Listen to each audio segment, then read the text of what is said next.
Yeah. What's good, son? Welcome to another episode of Real Talk, where, as always, it's shit's real. We talk about it. I'm your host for tonight, Pat Scorpio, the New England representative. And as always, I got my man with me. I'm going to let him introduce himself. Hey, yo, what it do, y'all? I'm not even going to play him like that. You already know who it is. Your boy, King P, Bodega Box in the building. Ring Gang Radio all day. Let's go. Who's banned? One, them fucking referees that Shocky Foster. Them motherfuckers got to get banned, like, forever. Like, that was the most egregious fucking scorecards I've ever seen in my life. So y'all are out of here. And then second of all is like you got to take a break. Even though you won, you crashing out on Twitter. So Shakur, take a break from the fucking bodega. Like, go home and just fucking chill. You want some bullshit right now? Yeah, because and we'll go more into that though. But a little young son is crashing out. Someone needs to take this nigga's phone away on some real shit. Like. Absolutely. The judges and they need to be sat the fuck down. They need to explain themselves too, because also I got my other man with me. I'm gonna let him introduce himself. Hey, what's fly? It's Conscious Pilot, the West Coast Avenger, #1 contender, preparing for liftoff, Ring Gang Radio. Let's fly. Trio. Yes, sir. Conscious Pilot stays elevated and above the clouds, you dig? And like we operating as a trio. Temporarily, though, brother LB will probably join us shortly. Whatnot. He's handling some business. But man, as P brought up, man, that Shakur, he was at the Shakur card. Salute to him and salute to all the footage that he got. By the way, out of all the videos that he got, though, the one that's getting like the most traction is the Shakur post-fight reaction one. That one is that one is just creeping. That one is just going. Like, geez. Like so I mean, and I guess it just figures out just, between that and then, and what's going on, what went down in the main event. But before we get into the main event though, obviously, there's this touch upon a couple things on the undercard that need to be touched upon. Number one, Abdullah Mason. Abdullah Mason is probably the future. I mean, that is a future. He is. I think he is. Yeah, he's a future. He's a future world champion, future pound for pound, like superstar. Like that's a young legend in the making. And usually, I don't say shit like that very lightly. If his chin holds up, because I remember I said I was thought LeBron would have given him some resistance, but goddamn. And that's what we put respect on. Yeah, because I mean, even on my parlay, I put respect on LeBron, but Mason will beat him, but it'll be on the distance. It'll be by decision or some shit like that. I didn't even do a money line or a KO prediction, even though my soul was telling me to do it. But I was putting respect on LeBron. But I mean, Mason, pretty much is like, okay, like, you know what, Mason, he felt like he had something to do, so he got rid of dude brutally. I mean, that's LeBron's first KO loss. And he's been in with some good guys. The other LeBron, Henry LeBron, Duke Reagan, yeah. Tapia, he's a veteran. That's why I was, that was one of the fights I was looking forward to. I mean, it still was a good fight, for different reasons, but it was dominant shit. Yeah. He gives these guys, he gave all his losses, he gave these guys tough fights. So, but just to see, and Abdullah, he's not even 20. Is he 20 or? I think he's 20. He's 20. Pretty recently. Yeah, pretty recently. Yeah. He's 20, and he fights. And the way he fights right now, he fights that's more mature beyond his years. And I don't say that with young fighters. Yeah, come on, but he's the absolute one. Like, I know they say Carmel Motan like that. No, Motan does not have not even the type of potential that I see in Abdullah Mason. Like, I've always got. Especially because, I mean, I've said it before. He has the same exact measurements in terms of height and reach as Ennis and Crawford. Exact same height and reach. I saw him stand next to Shakur. A picture. He kind of semi-dwarf Shakur. So it's like, if his chin holds up, like, he might be the one. Maybe. I mean, we'll see. But we'll see. He's fighting next month on the Billy card. He is. And then P, I know you were there. You got the interview with him. So what were your actual thoughts about, like, as you were talking to him and stuff like that? And what'd you think of his performance? I thought Abdullah's performance was great. I mean, he went above and beyond.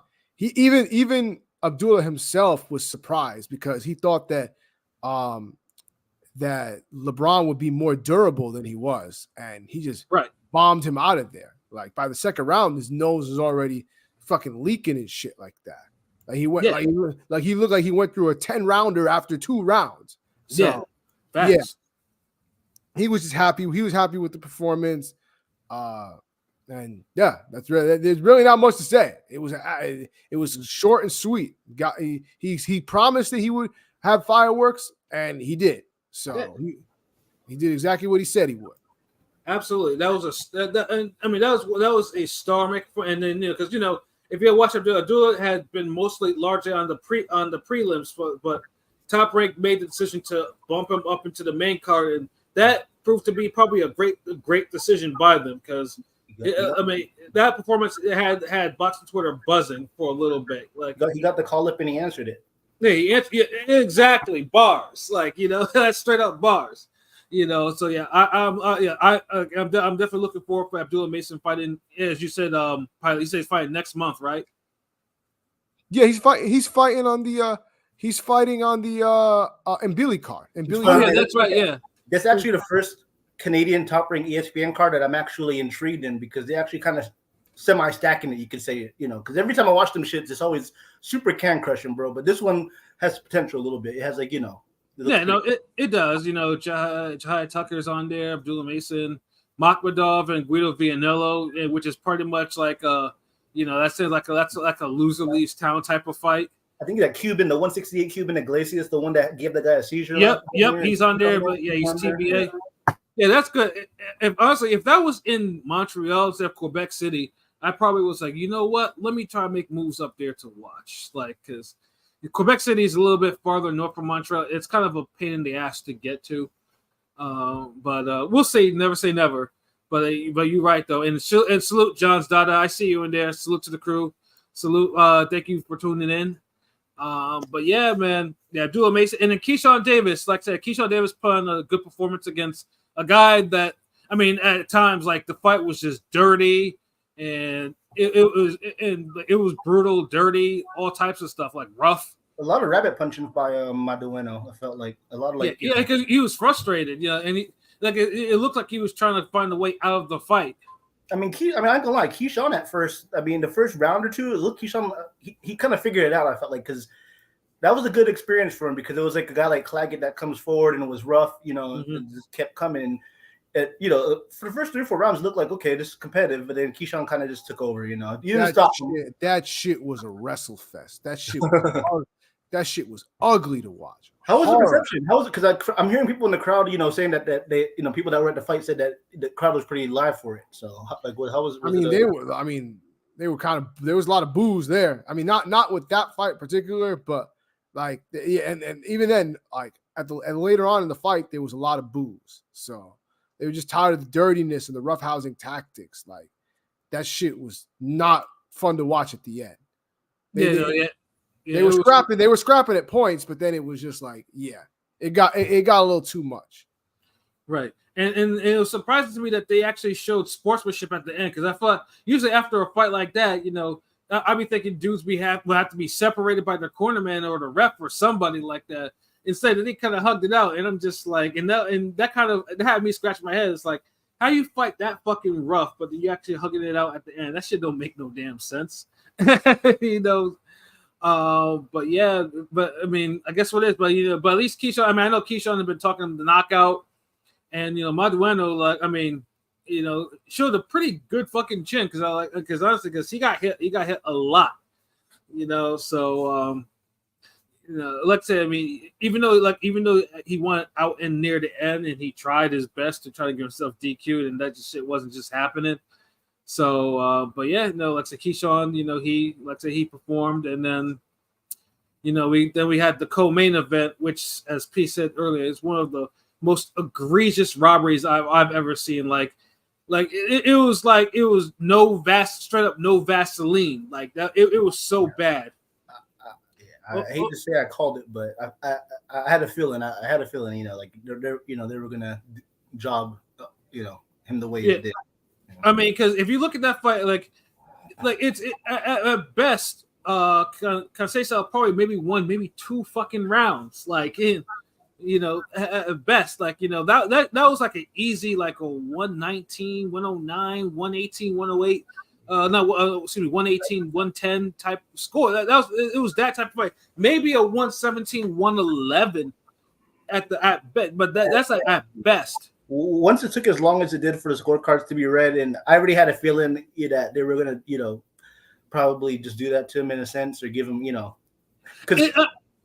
Go ahead, Pilot. I'm sorry. Top rank scoring this year has been pretty janky in terms of, whether it be gifts or random, scoring that's weird. It seems like this year it's been top rank, or is that just me? It just seems like it's been a lot of janky scorecards. So I figured, unfortunately, that was going to be the case, so they can feed him the vault, give Robson his feel good moment, and for the Oscar vault, But hopefully Shaq gets a rematch. He deserves a fucking rematch.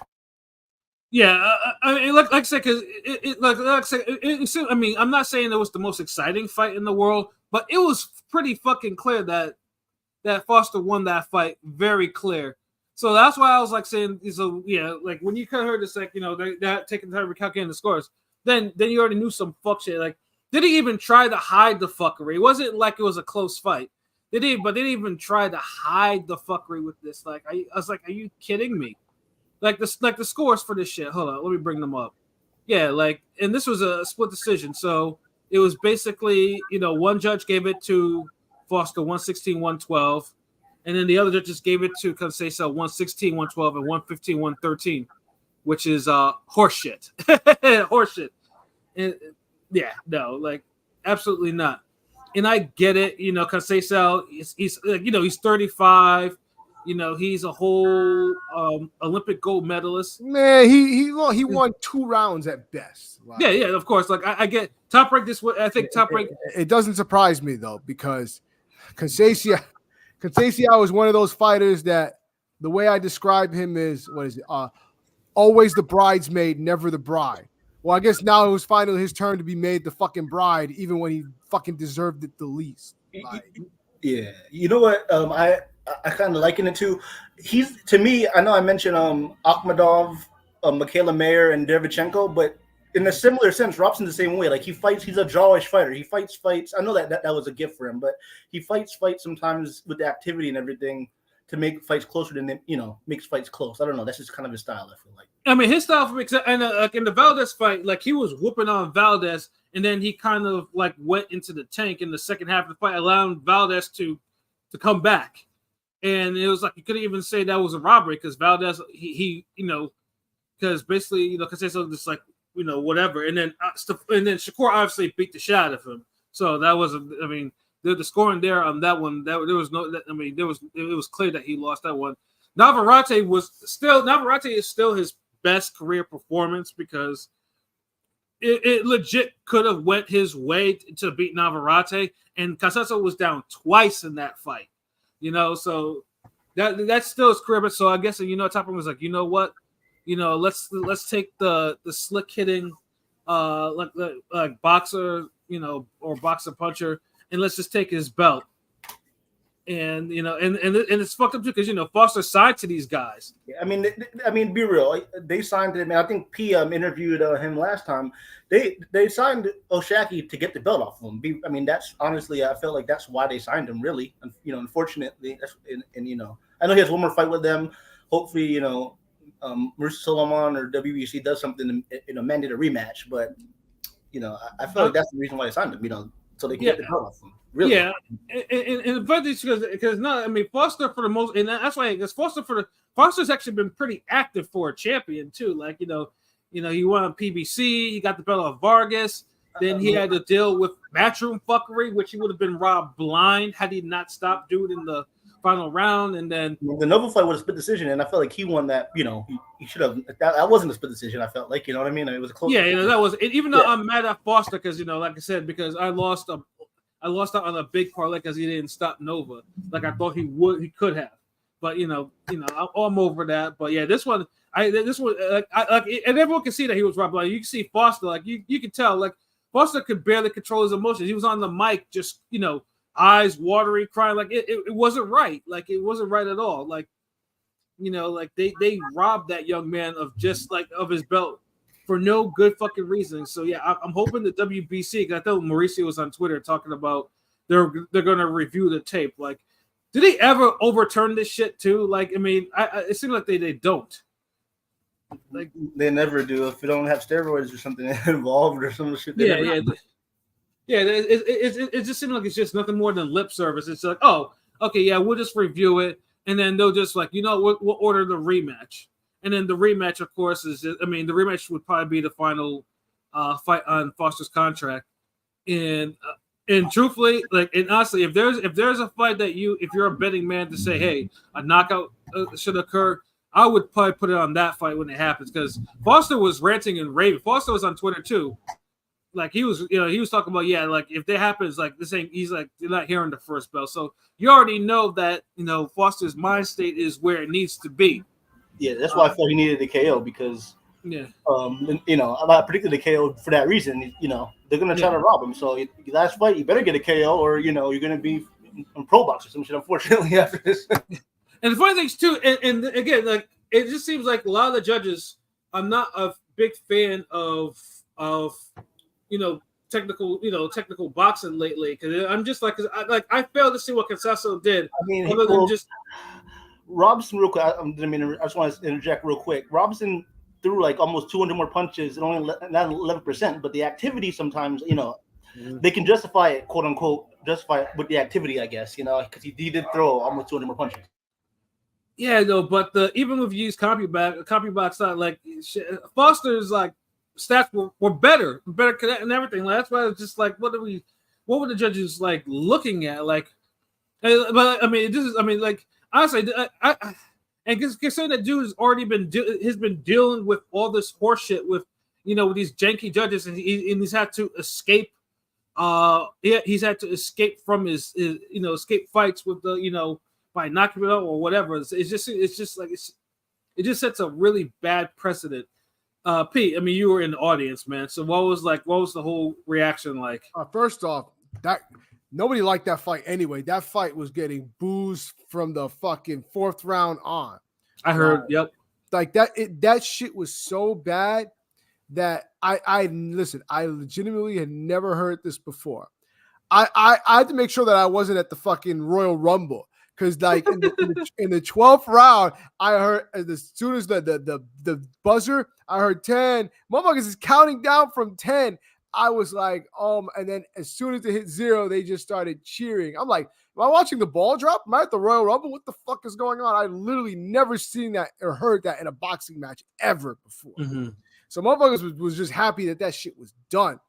And then the funny thing is, I go in the back, so that I could beat the line because they were doing it where after the fight, they would immediately bring the fighter back to the backstage for interviews. So right. I went back after the bell to go get a spot so that I'm not too far behind, so I can get a good angle for an interview. And we're literally talking, and the next thing I know is somebody's just like, "Yo, they gave that to Conceição." I'm like, "What?" And I keep hearing it.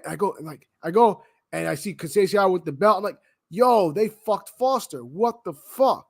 Like, that shit was crazy. Everybody was dumbfounded. So they went from booing because the fight was trash to booing because of the horrible decision. Yeah, and honestly, like that robbery needs to be in. Honestly, I just wish that there was more smoke for that online. Like, I mean, like as it should be.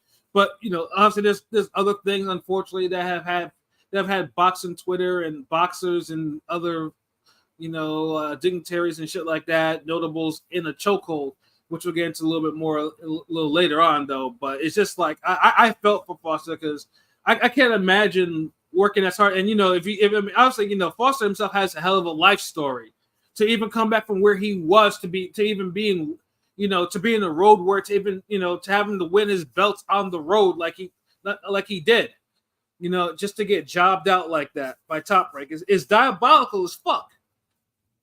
You know what I'm saying? So, yeah, and Conceição, like I said, I mean, I can't fault Conceição. I mean, he did the best that he could. It wasn't like, but, basically that belt was a kind of a reward because, okay, you know what?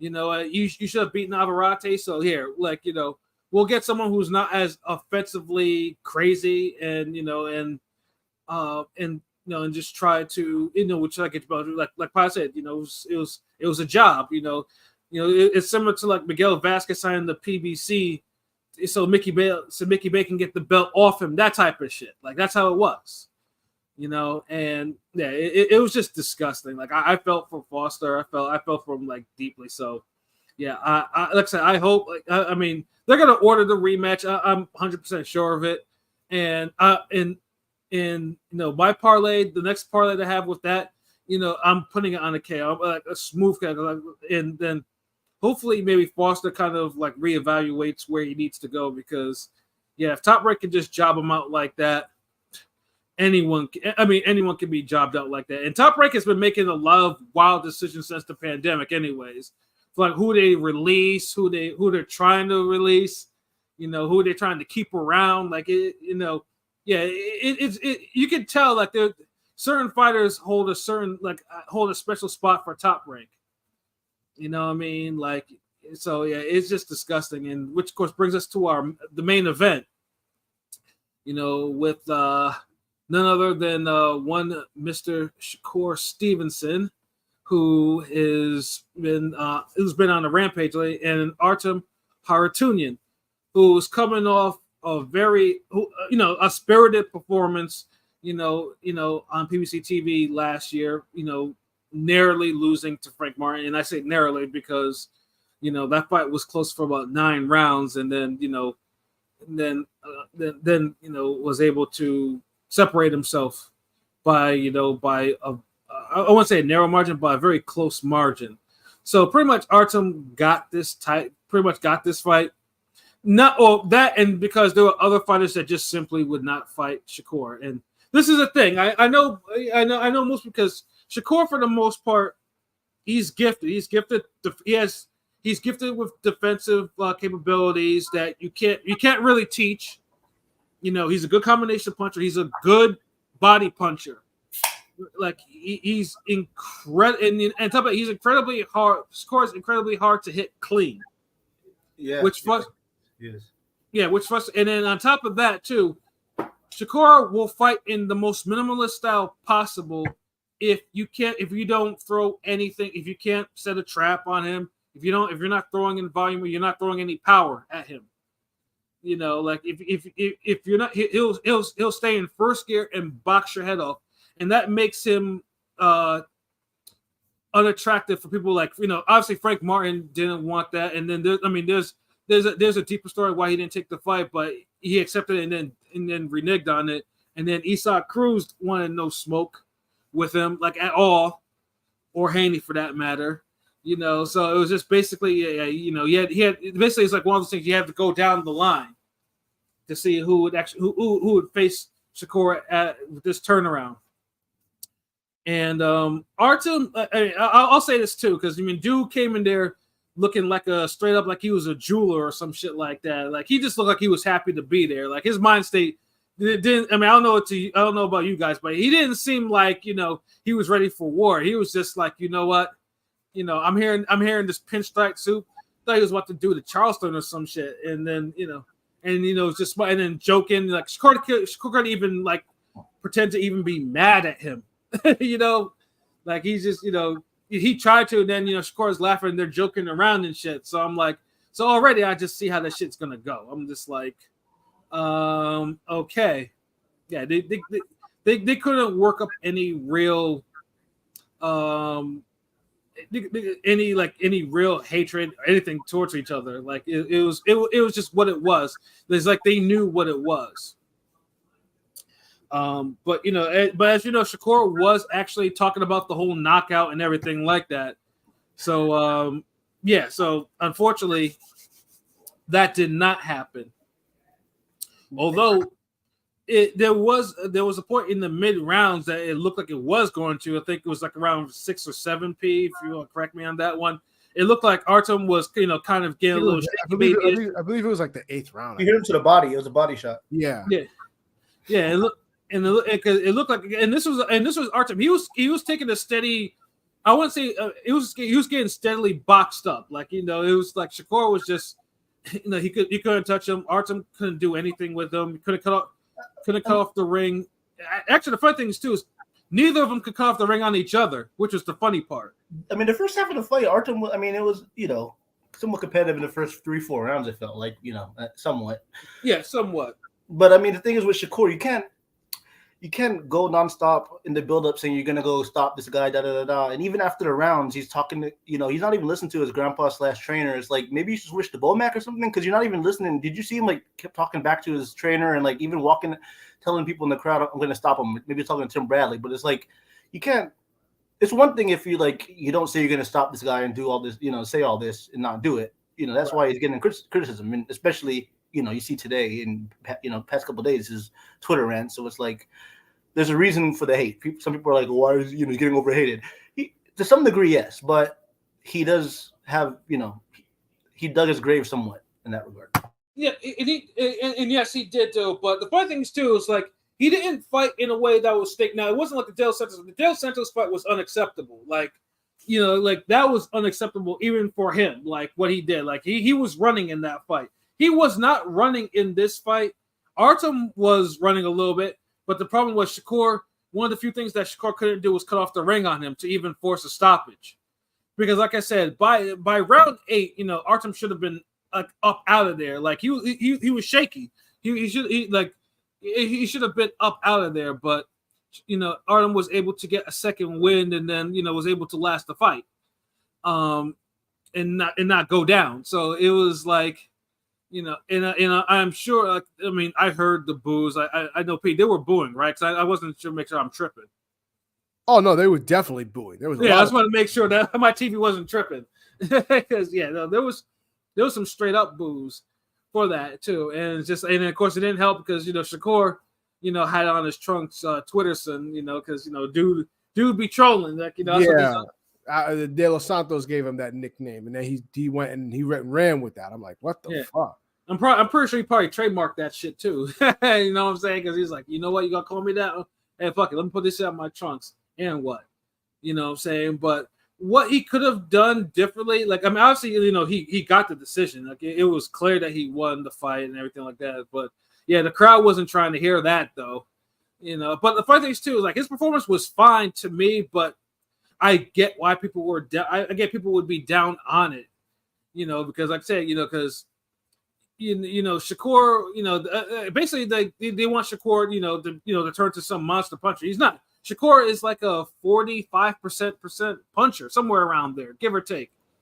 I think that number's probably going down a little bit. So it's I think it's 23 or 22 with 10 knockouts.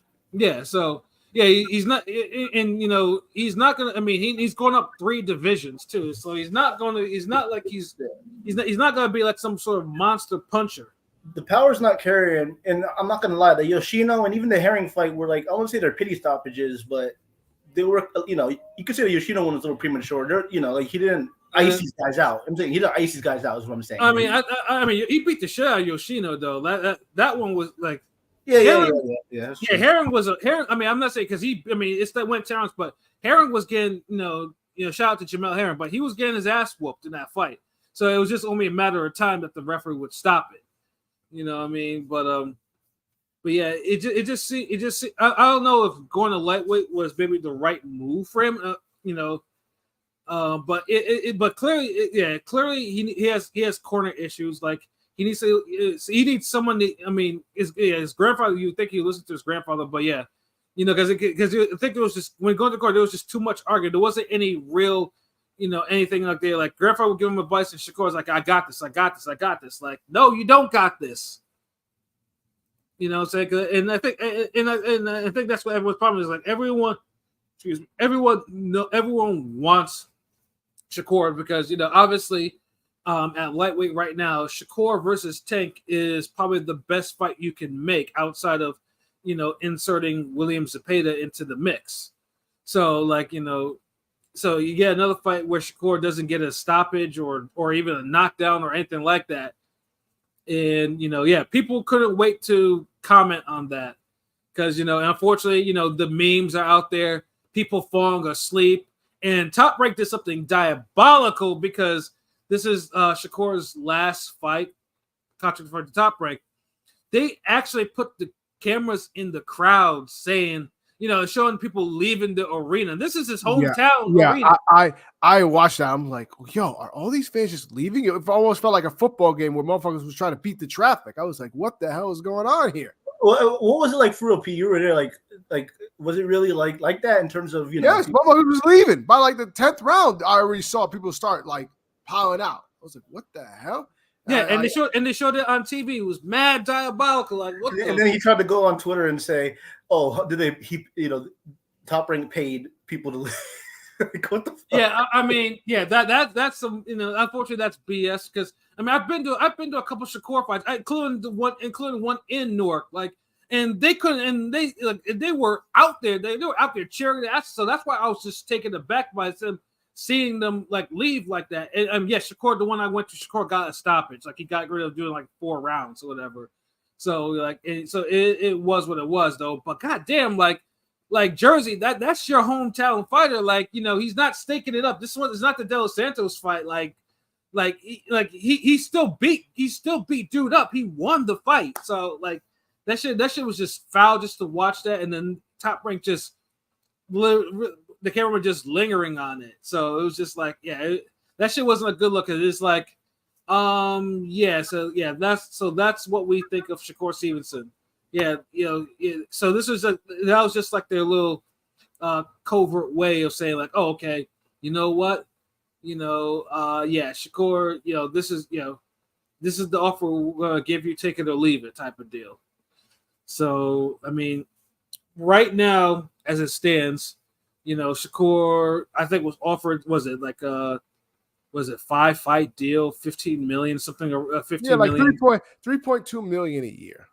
Yeah. If he doesn't take it, I heard that if he doesn't take it and he tries to come back, it's going to be lower the second time around, as usual. Yeah, I mean, I think that's what they did. That's what they did to Teofimo Lopez, and that's why Teofimo to this day, he be throwing shots at Top Rank all the time, because they kind of because a bad decision is kind of fucking up what he wants to do, and Top Rank was like, no. I mean, he's not Crawford. I mean, I know Crawford was done wrong, but Crawford was getting KOs, and fans were excited to see him fight. You know what I'm saying? Like, he was not on a KO streak, so it's a little different. I know you're a little bro to Crawford, but you're not Crawford. I'm just saying you're not Terrence Crawford. But here's my thing too. Like, this is a guy who admittedly spars with Crawford, and he says Crawford gives him the business almost every single time that they spar. Like, I would think that sparring with someone like Crawford, Crawford has a mean streak. Crawford has one of the biggest, has one of the top 3 mean streaks in boxing. Yeah. So I would have thought that Shakur would kind of absorb some of that. Maybe in a sense, maybe it's the opposite. Maybe Crawford fucked him up in sparring, and because there's something with him, he doesn't want to engage with quote unquote power punchers, and maybe he got fucked up in sparring or something. Because I don't know, man.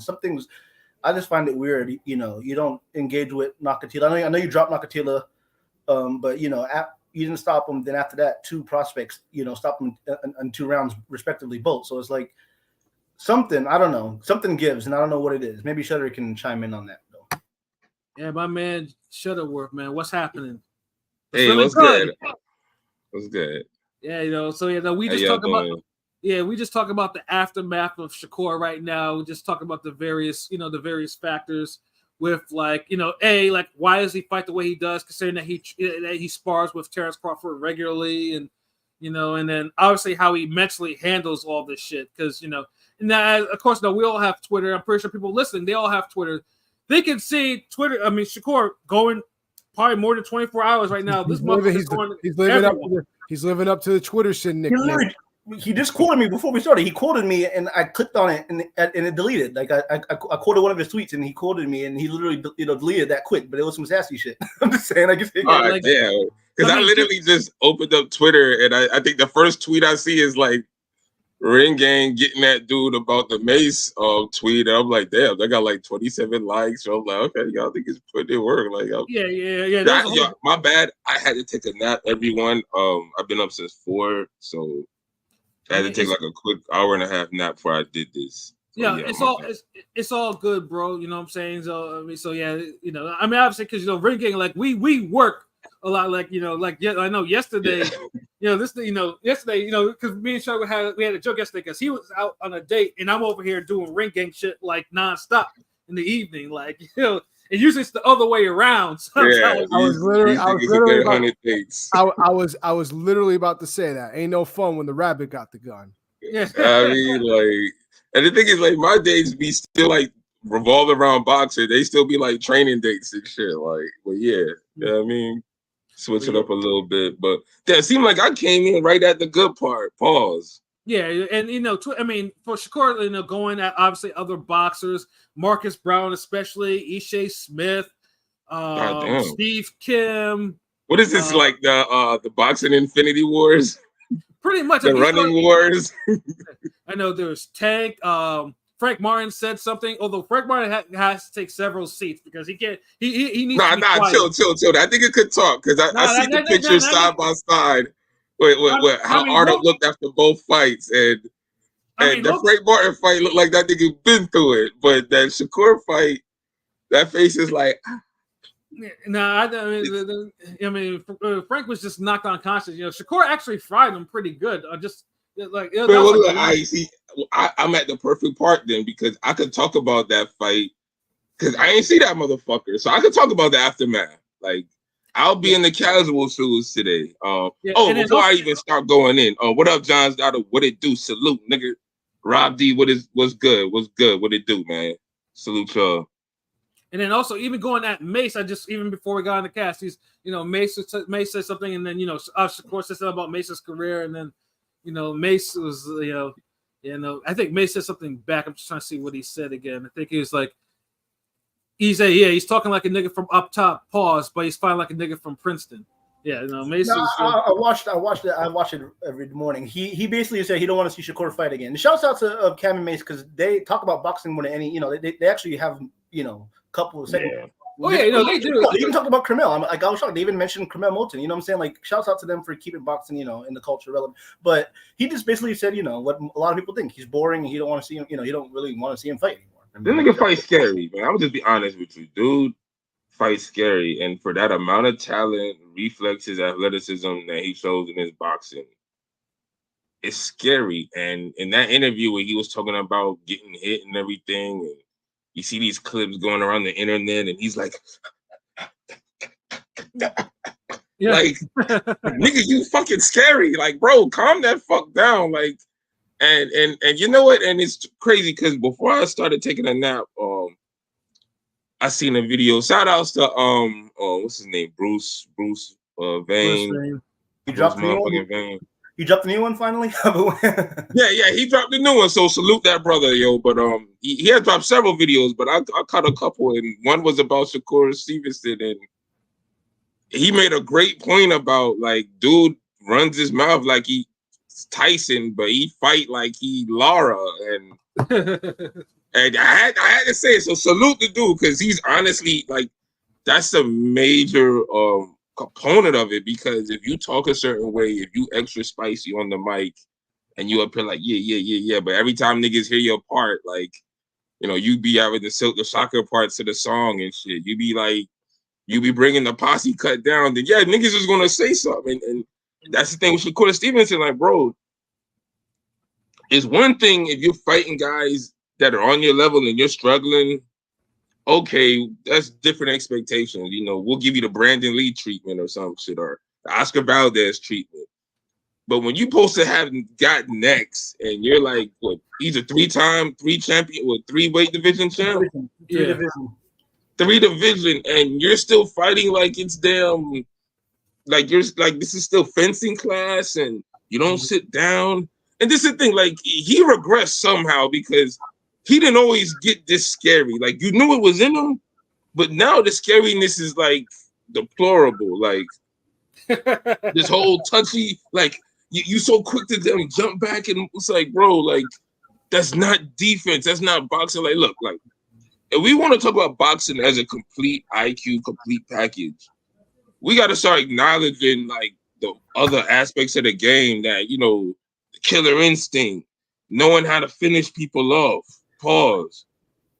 Like the shit like that. Like these niggas up here dancing for 12 rounds and you only landing 11% of your punches. Like I'm just being hypothetical because I'm sure he didn't land that many punches. You know what I'm saying? Like you gonna have niggas like me running their mouth about this shit. Like you just gotta stop comparing. I mean, I still see all these Floyd comps. Like you can't be pretty. You can't be money without the pretty. Pause. I'm just saying, like stop that shit. You know, like stop comparing them. You know, he got good defensive skills. You know, he's a talented fighter. He got good defensive reflexes, but defensive skills, no, we don't know that yet because all his defense consists of jumping back 3 feet. It's just something weird. Like he doesn't want to engage. Like I just feel like the Puerto Rican might, you know, is strong with them. You know what I'm saying? Something is up where I just feel like, why don't you engage with niggas that you know what I'm saying? Like, I don't know. I don't think he got the chin for it. There's something wrong with him, bro. That's what it is. It might be mental. Like, I think, because he even said, like, if I lose, you know, that guy got to be a bad motherfucker. I'm like, really? Salute Anthony, y'all. Y'all got jokes.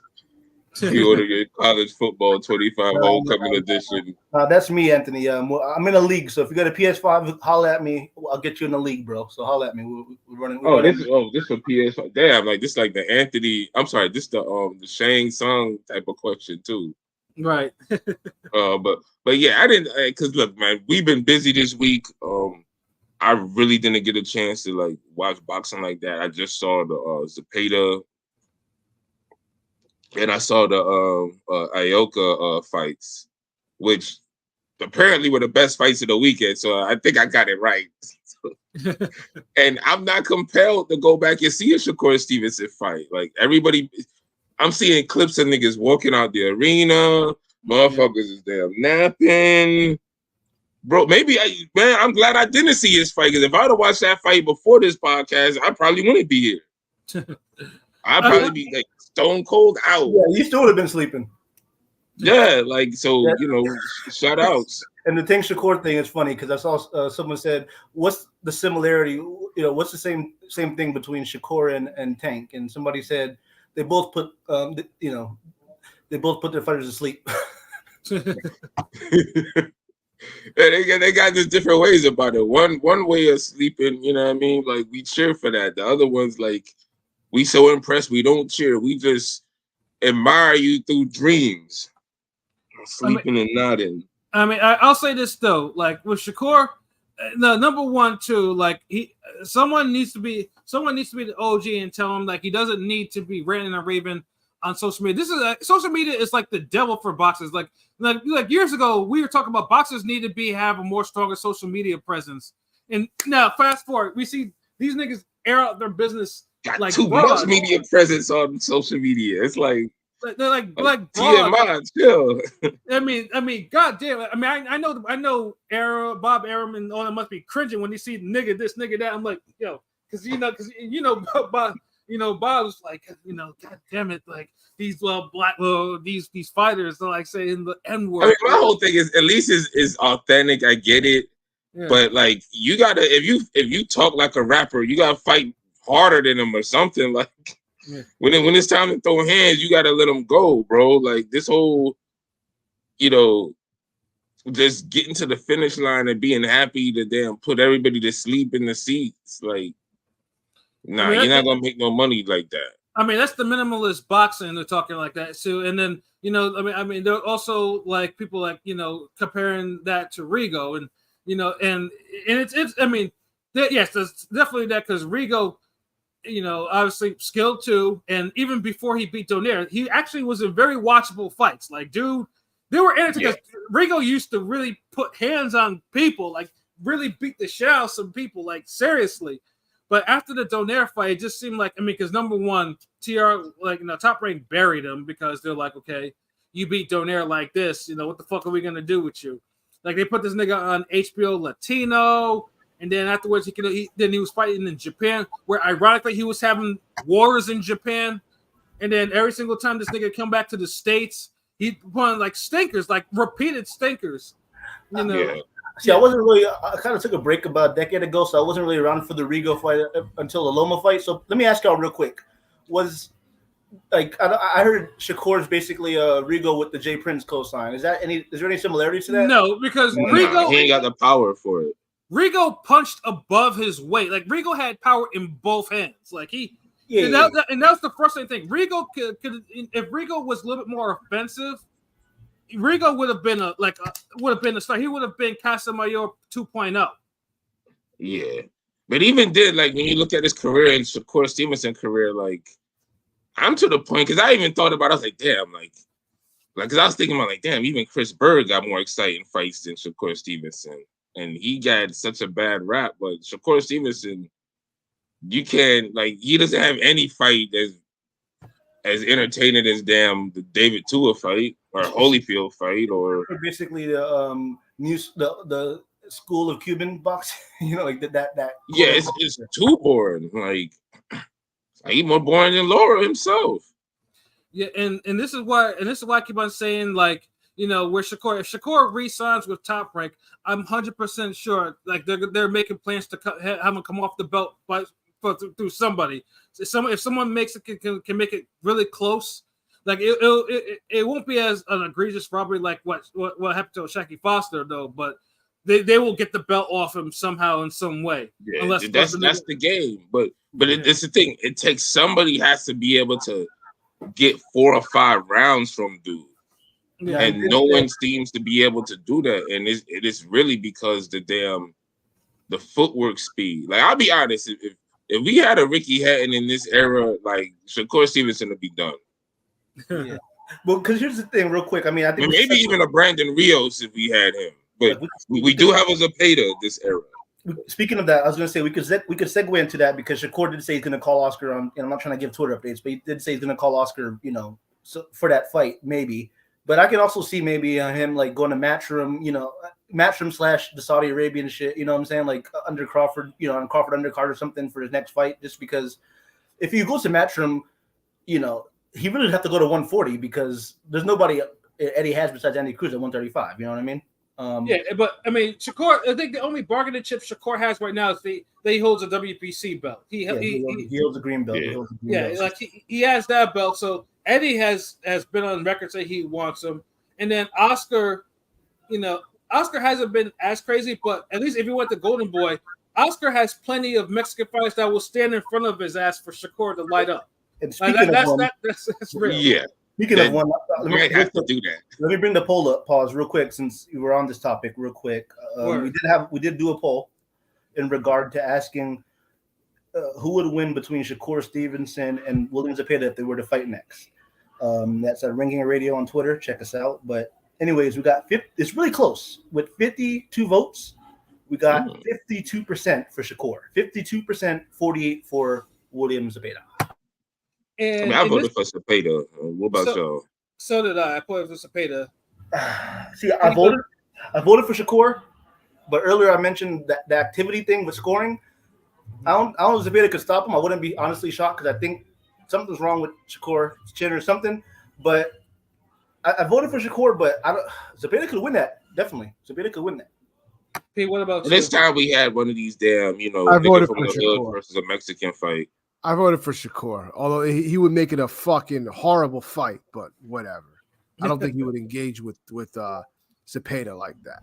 And that's a perfect segue into the other fight this weekend that was intriguing with William Zepeda and Giovanni Cabrera. Now, like I said, we talked about this. Cabrera is a quality opponent. Like I said, you know, he pretty much was Cruz's best opponent post Tank, and you know he almost beat Tank. So, no, excuse me. I thought he was almost going to beat Zepeda in that first round. Excuse me, he almost beat Cruz. I'm sorry, I said like okay.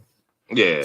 So Cabrera, like you know, Cabrera is tough chin, like, and like I put it further still. I was ready to debate like Zepeda can knock him out, but will he knock him out? And it honestly looked like Cabrera was going to give him some real smoke because that first round, you know, Cabrera was Cabrera was letting like lead right hooks and shit like that, like had him stunned.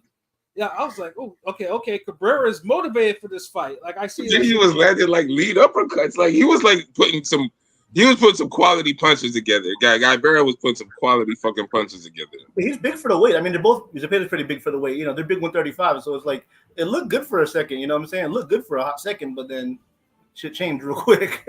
Yeah. I'm like, yo, Pat. honestly, this fight reminds me of that one fight back in the day on Showtime.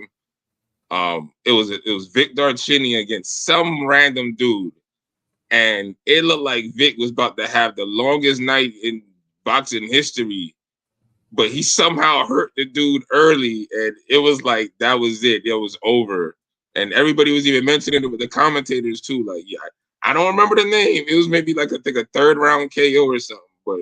You know me. I'm gonna have to go jog my memory because Vic had a lot of pretty violent ass fights.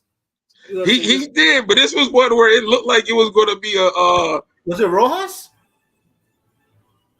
Maybe it was like an early round, like maybe 2 or 3 rounds, but Vic was like struggling. Yeah, it was Rojas. Yeah, Rojas. It was Rojas. Yeah. Because that's what this fight reminded me of the Vic Darcini versus Rojas fight, where you think it could be a possible upset, or damn, it look like it's curtains for this nigga, and a couple rounds, dude just changing around, and you're like, oh shit, okay, back to our previously scheduled programming then. Yeah. Yeah, and I agree, Anthony. I have Williams Zepeda winning by split decision.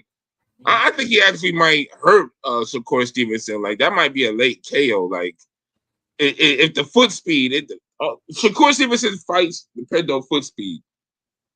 If you can stay in his range, I don't know if he could beat you, because he's gonna have to throw more punches because you're right there to throw punches with him. And a lot of people, they can't get into that wheelhouse with dude because he has crazy footwork and speed. The thing with Zepeda, like, ever since I know he got dropped by a random and like a Mexico matchroom card, and then he had the tough fight with Alvarado, but he's improved ever since then. And think about this guy has like he got a really high % KO ratio. He's improved every time we see him. I mean, I know. Let's be real.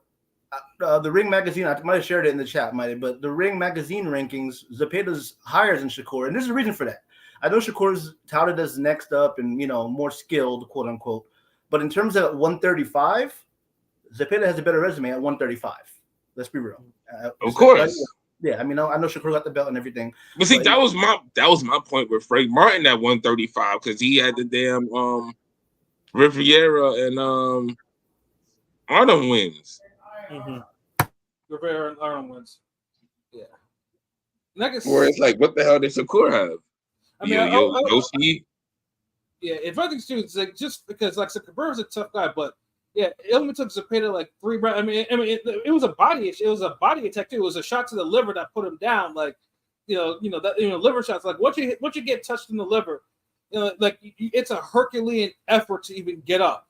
But the thing is, it wasn't just one shot. Like, he had gave him like maybe 5 or 6 combinations, and like, it was just a fist of the North Star shit. Like, you got hit 6 times, but you only feel that one major shot, and that's the one that fucked you up. But then 3 seconds later, you feeling all of them.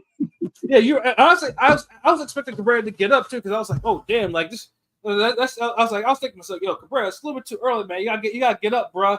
He caught like 3 to the body, 3 to the head. That was like a shootout in boxing terms. Like, I know, but I was getting bloodthirsty ghoul, because after watching the Shakur card, like, I wanted to see like a scrap nigga. So I was like, yeah. And then the zone with the horrible camera angles. You didn't see how brutal it was until the replay. Like I said, I mean, the zone, unless they have a big bloody gash. In that case, like, every cameraman can show you the angle, show you every fucking cell and capillary that's in the fucking cut, but there's no cut, you don't show shit after the replay. Yeah, because when it happened live, it was so sudden and violent. You're like, oh shit, damn, like, he kind of just bop, bop, bop, bop, bop. But then when you look at it and you see it from the other angle, you're like, oh shit, he landed 1, 2, like. Mm-hmm. It was like 3 or 4 to the body. Then he went to the head and the body again. Like, jeez. Yeah, like, I mean, that like, as of right now, like Zepeda is absolutely ready. Like his #1 ranking on all the orgs. On every body, on every section and body. It's crazy. He like honestly, Oscar needs to now figure out which ship he wants to steer him to. Like, Ramon, he said that I think the Baron, Baranchuk, yeah. Well, Baranchuk's fighting Chamberlain. Baranchuk's fighting Chamberlain on the maybe the AJ card. So it's like, yeah, that's going to be a tough one because either if Baranchuk wins, maybe the belt goes back to Top Rank, but Chamberlain, is going to keep that belt on the Saudi cards for 135. You know what I'm saying? So it's like that. That's kind of like if Shakur. So that's the thing with that's the one. Yeah. I mean, someone's gonna eventually call the Mando. Like, I'm not sure like the rotations are like, but somebody like you can't really do like some organs gonna make William Zepeda the Mando. And whoever it is gonna have to fight him eventually. Yeah, because Zepeda, he's some hard work for whoever. Like, you're not right. Like, I don't think like because of course even said you can't run all night against Zepeda. Right. The volume punching, Yeah, he's gonna make anytime he gets near Zepeda, he's getting near Shakur, he's gonna be throwing punches. Hey, what up, Beth? I see you. What it do? I'll go with Shakur. He got a much better control game. It doesn't lean on every shot. I mean, it's easier to do that when you're playing super minimalistic brothers. I used to be really high. Here, I'll put it this way: super minimalistic. I used to be really high on Shakur. Like, I used to think Shakur could definitely beat Tank, but I'm not a betting man. I don't really gamble or bet. No. But now, I would. I mean, I'd break that. I don't bet shit. I think Tank's gonna KO. I think Tank would KO. Tank would KO him. I feel like maybe Shakur can beat Tank, but it'll be really stinky, and no one's gonna like it. I don't even think he could get away with it. Like the way the culture moving right now, he can't afford any. Like, dude, if they're close rounds, he's losing, bro. I'm telling you, no one's gonna want this nigga to fight. For him to win 10 by 9.5 ass type rounds. Yeah, I mean, Tank could win on the cards, and I wouldn't be surprised. But I think Tank would catch him. But I'm just saying, even like at this point in time, I just feel like Tank. I mean, I highly 95%. I'd favor Tank in that fight. To be honest, I don't know. Maybe I'm. Yeah, I mean, I wouldn't doubt too. Yeah, I mean, I'm pretty sure that Tank would be the betting favor for a lot of different reasons. Like, there's no question about that. Okay, like Bev, I see what you're saying. Zepeda could be Baranchuk. That's about it. I mean, Zepeda leans on every shot. He can be off balance. Yeah, he does lean on some shots. He does. He kind of leans like Matisse does, but this is the thing. Like, Shakur Stevenson ain't the type of fighter that's going to take advantage of nobody leaning like that, especially a puncher. Mm-hmm. You know the balls you got to have to kind of damn roll off a puncher and allowing him to overcommit, and then you roll that shit and you counter. I mean, it says something that Rene Alvarado is the only guy to actually give Zepeda a really hard fight doing that. You know what I'm saying? Yeah, like you got to be able to damn like stand there and deliver if you want to damn be boxing with this guy.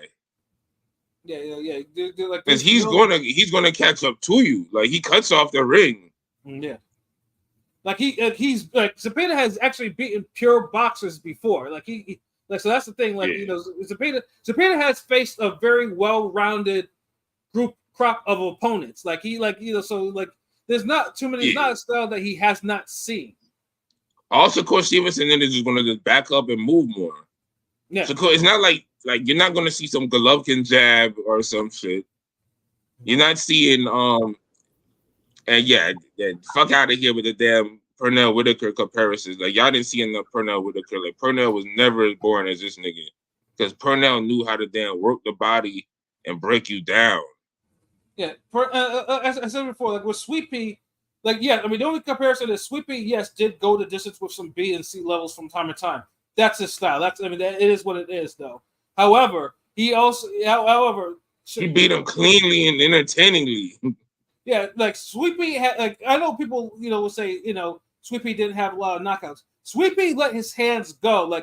He literally he was a combination puncher. He had a huge left hand. Like he was a proficient body puncher. He punched at a high level. But it just unfortunately he just didn't get a lot of high level knockouts. I mean, I'm sure there's if he was around now, there'd be some. Yeah, I mean, if he was around now, there'd be some detractors. But even Sugar Ray Leonard would, he was a killer. He'd have some detractors. You know what I'm saying? Like, I mean, like, what I'm saying? Back then, if internet was around, people would call him a runner. I'm just saying, like, Yeah, but the thing, I see. Look, at the end of the day, people just don't acknowledge this. Like, I know everybody. There's always this imaginary battle between hardcores and casuals. And the hardcores got to just admit sometimes the casuals call it right. Yeah. Sometimes on a common sense level where you just can't disagree. Stop the fuck yeah. Oh, you don't respect the art. That's bullshit. That's I hate that because it all comes down to one word: effort. People want to see effort. Like if you look like it's easy, then make it even easier and knock this motherfucker out. If you're landing on a dude every 3 seconds, then land some more and get him out of there. Like people want to see effort. When they see Shakur Stevenson, it always looks like he could do more. And after the fight, it's always more paragraphs and essays on Twitter. And it's like, dude, why you couldn't run your hands like that?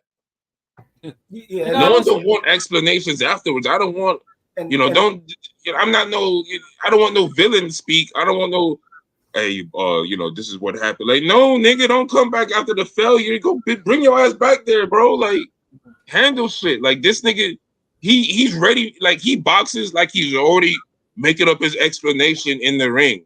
Well, I mean, Shutter, real quick, did you see him? 17 characters. I don't think you're in there, but but did you see him like kept talking back to his grandpa slash trainer and talking like I'm gonna knock him out, and even when his trainer was trying to kept hearing about that was a real thing.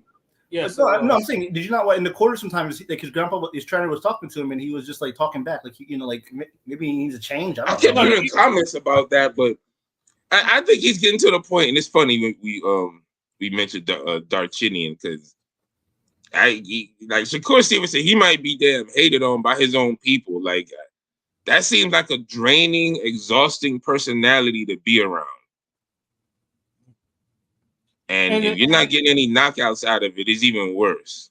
And here's what I think. This is what I mean. Obviously, because hopefully he does go to Golden. I mean, Golden Boy. Obviously, right now, Shakur either resigns or he goes to PBC or he goes to Golden Boy or Matchroom. I mean, Golden Boy is probably his best choice because Golden Boy at least has the one opponent that will, a title and an opponent that everyone will give him respect for actually fighting, and someone that will actually give him a challenge outside of Tank.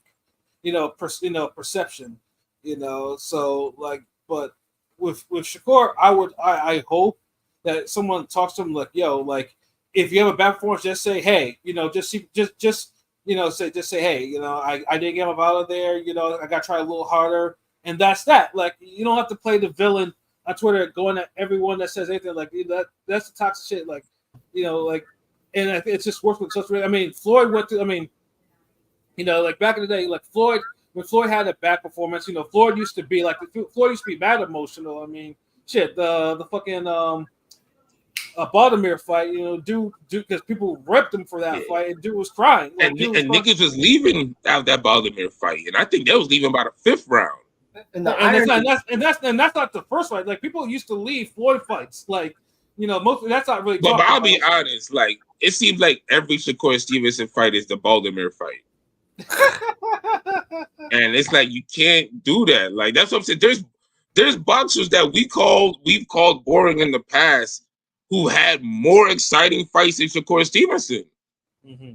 Like, dude, like not everybody can get it wrong. Like, dude, you're boring as a motherfucker. Mm-hmm. Like no one wants to see this damn run patty cake shit. Zepeda could cut out the ring, but he's not the best at it. True. I can see Shakur walking him down late rounds like he did. Did he really walk this nigga down? Because if you're walking someone down and you don't throw punches, then what are you doing? You staring them down. Yeah, Zepeda has a good chin, so it's not like Shakur would have to pretty much wear Zepeda out in order to walk him down. And Zepeda has shown an ability to fight hard for from one to final round. He can do that. Because even if you think Shakur beats him and he has the ability to. I just don't think I think he'll just fuck it up somehow. I just don't trust that chin in that 12 rounds. Like you don't trust his chin. I feel like it's just weird. You don't engage. Yeah, I don't trust your chin if you don't trust it. It just seems like it might be a fight where he could be there winning perfectly, but that 10th, 11th round come 12th round, he get caught, and then it's like honestly, like this nigga might be turning into some Miguel Cotto, the end of the Lovemore and Dow fight, end of the Shane Mosley fight, first Margarito fight, halfway fight. Yeah, you see where I'm getting at right here. You see where I'm going. It just feels like a random. I wouldn't be surprised if a random, KO'd him. I'm just saying, I wouldn't be surprised. He would have survived no other era, dude. A Ricardo Torres nigga would have probably lit up Shakur Stevenson. Facts. Like a dude who's like violently fast hands and power, like average fucking everything else. The nigga just need to be in range to throw hands with Shakur, and that's it. You'll see what he's made out of. I found that odd that Shakur was arguing with his coach. The more Shakur talks on X, the more he keeps putting his foot in his mouth. Dude was talking about paid actors leaving the arena.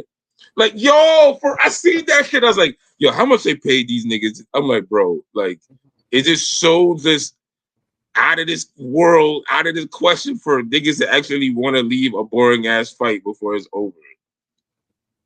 Like, we really going conspiracy theory with the damn, yo, somebody had to pay these niggas to leave. And so, they orchestrated to where this nigga was at the perfect angle to take a picture of them leaving. Like, bro, are we really doing that? I mean, I'll say this too. No one left that. I mean, Zepeda had a lower profile card, but that shit was rocking. Like, I watched the whole card. Like, that shit was straight rocking. Like, yeah, that whole arena. Like, when I got to I saw the main event. I was like, damn, like this seemed like it was a lit card. Zepeda to me is not a traditional come forward guy. He uses volume when he just throws it. He sets up his punches like Cibrium Matias does. Matias doesn't really set up his punches. Matias actually throws like is a true volume puncher. He just moves forward and throws. As we saw in the he's a counter volume thrower too. Like you gotta be like you gotta be on him, and like cause you see what Perro did. Like you could throw the punches and bunches at him and kind of tame him, and then when he responds, you could outbox him or move backwards. Yeah, Zepeda, you can't really. Zepeda actually throws combinations. Like as we saw in the Cabrera fight, like Cabrera could actually, Zepeda could actually sit there and actually throw combinations, like swift combinations on top of that. Is it that? I'm sorry, no, keep going. My bad. No, I said Matias will just throw volume at you. Like he'll just walk around. Zepeda won't necessarily do that completely. It's more calculated, and I have noticed Zepeda has. He feints and boxes with it too. At least in the Maxie Hughes fight and this fight, he's been in a couple. He's been investing in the body. He's been focusing on attacking the body, and it's been working for him. See, and that's the thing with Shakur Stevenson. That's why his fights are so scary. And then Stevenson has no spine or ability to fight on the inside, or he refuses to fight on the inside because he knows his power is not good enough. Look, usually a guy who doesn't have no good power for the head, they don't have good like upstairs power. They usually got the power downstairs for body shots. Yeah, and Shakur, but you got to have some type of guts to stand there and throw a body shot. But Shakur is a good body puncher. He just doesn't do it as like he should. I mean, he did against Arnold. It's the scariness. He used to work the body, and look, when Shakur Stevenson used to work the body, he used to end up hurting and knocking some of these dudes out. Mm-hmm. But he doesn't do that no more. So look, a dude will follow you all night if you're not stepping to him and working the body when he's on defense. Shakur Stevenson doesn't do that. Shakur's still saying stupid shit on Twitter, by the way. How he doing podcasts to this day, and y'all think he had a successful rap career? That nigga is not Jay-Z. Stop. Like, what the fuck is wrong? You know what? He banned it from the bull. I'm banning it from the bodega for 3 months. He's crashing out. He's telling somebody. Now he's telling somebody. No sandwiches, no Black and Miles, no nothing, no Rice Krispie treats or whatever the fuck you want to do. None of that shit. Just leave, nigga. I mean, the funny thing is too is I think Shakur's probably. I mean, he probably gets a Twitter check because that's what the man has. See, now we going down the Ebony Bridges route where it's like, if you just focus on the main thing you're good at, everything else will improve in your life because they'll have a trickle down effect. But if you focus on the bullshit, none of that shit trickles upward to your career.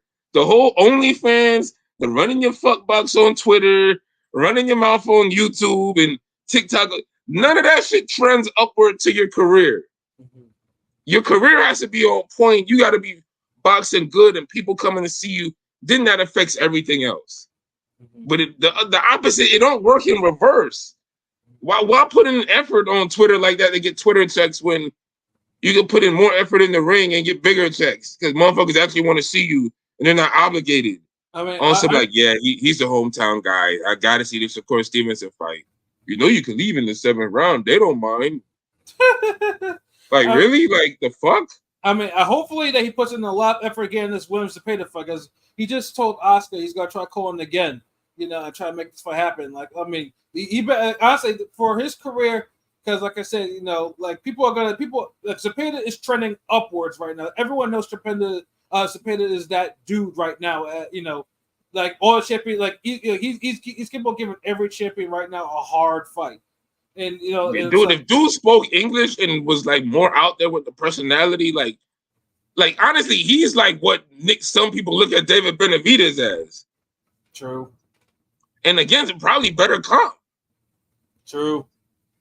Just unfortunately, was never blessed with a title. He has. It's amazing. He has not gotten one title shot yet. Not even like on some. He's kind of cleared out the division low key. Like there's nobody else for him to fight except another title. I mean, except a champion. Yeah. It's time, and like I said, like it's clear. Oscar. I mean, I'm pretty sure Oscar saw that the crowd was rocking. Like they get Shakur in there. You know, there's gonna be mad Hispanic people, Mexicans. They're gonna be probably on. They're gonna be on one with Shakur. Dude, this needs to be like a September, like a Cinco, not Cinco de Mayo, the Mexican Independence Day type of fight. Like, yeah. Like they need to run it with that. People come to see Zepeda. He's entertaining. Shakur has to find the balance of being entertaining while outclassing his ops, and that's facts. And you know, listen. When you have the skill and the attributes and the characteristics to do it, that's what we want. Like, we're not saying knock out everybody. Everybody can't be knocked out. But put the effort in beating them up, though. Facts. And break niggas down. Like, bro, like, there's a difference between Mayweather Baldomir and Vernon Forrest Baldomir. Yeah, straight facts. Like, one dude is like literally cracking this damn dumpster head ass motherfucker up all night. Mm-hmm. Other dude just jab, defense. Yeah. No one want to see that shit, nigga. Yeah, jab, duck underneath, roll with the uppercut, wash, rinse, repeat, and you know, and niggas want to know like why I got booed to oblivion for that shit. Yeah, like the highlight of that night was that Paul Williams throwing a gazillion punches against whoever the fuck he was fighting. And the Ghost getting his ass up against Salido. And, and shout out to Salido. He was involved in like a bad wreck or something. Well, no, I can't shout him out. That motherfucker was drunk. Okay, unshout that motherfucker out. Bro, we can't condone that. Like, yo, dude. I mean, Salido. That drug driving shit. Like, nah. I mean, Salido got injured, but yeah, he's probably looking at some jail time because someone died in that car. For RIP to that person, bro. Damn. Yeah, because we be knowing all these random boxers. So you said Salido, like we had to mention the accident, but yeah, if you at fault, bro, shit. No, that's not a good look, bro. But Oscar, put your money where your mouth is. Sign Shakur, make the Zepeda fight.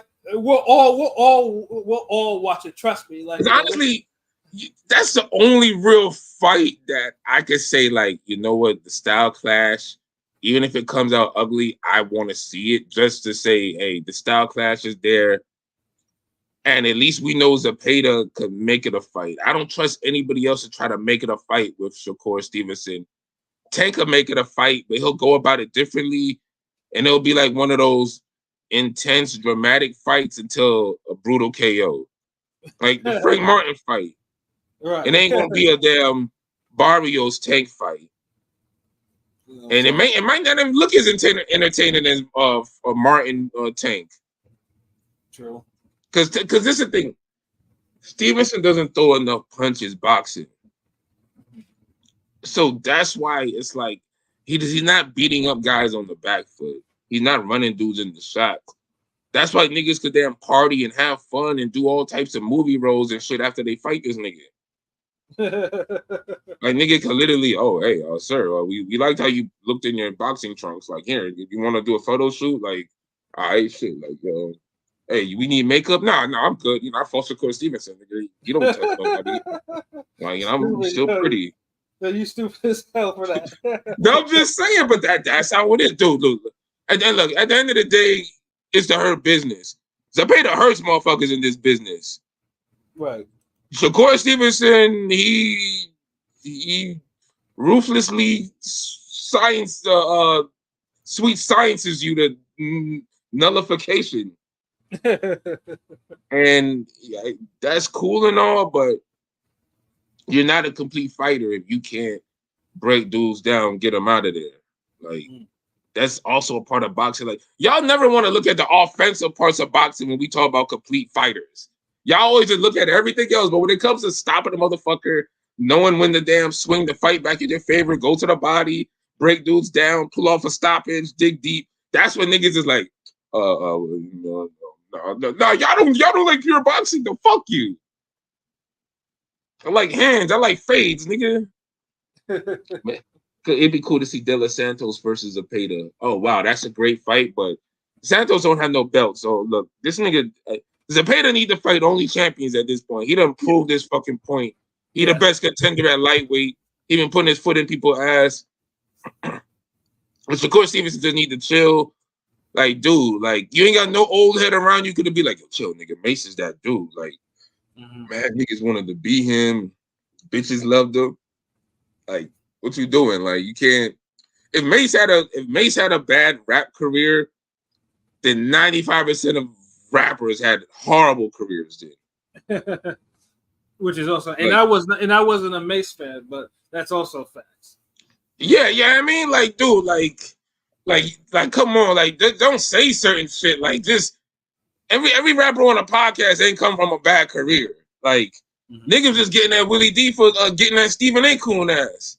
Like, who the fuck is Willie D? I'm like, nigga, who are you? Like, like your ears playing tricks on you. That's fucking Willie D, nigga. Like, like, what are you doing? Like, so y'all can't jump out the window thinking every rapper with a podcast is some nobody or a nigga who ain't never do anything.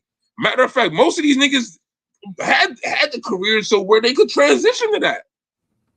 Right. It's the niggas like the Gillies and maybe the Lord Jafar, you know, and that's no Lord Jamar, bro. Lord Jamar, my Lord Jamar. We shout out to Brand Nubian. That's my type of shout out to Brand Nubian.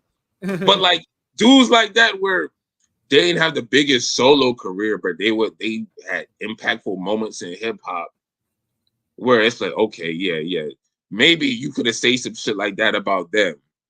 But that don't work on the niggas like fucking Mace, and you can't even say that with Tony Yayo. Like, you can't say that with all these niggas, bro. Like, how many rappers can say they arguably out rap Biggie? You know, because I think Only You and More Money, More Problems. I'm just saying he kept up with Biggie. You know, I think he got him in Only You. I'm just saying how many rappers can say they got Biggie? You know what I'm saying? I'm just saying. I don't think he out rapped Biggie. He just kept up with them. That's on Only You. Yeah, this is some new shit. I never hear about this nigga out rap Biggie. Like, only You.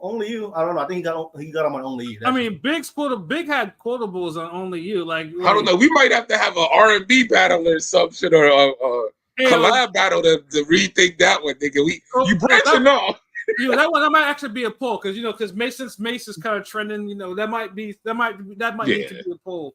But yeah, like dude, like yo, security, like you're talking too much shit when you can't even have your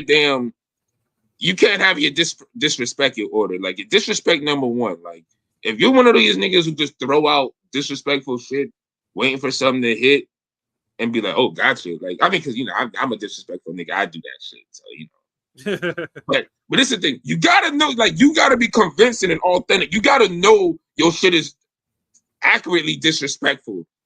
Saying Mace got a washed up career or he failed, that's not gonna stick anywhere because that's inaccurate as fuck.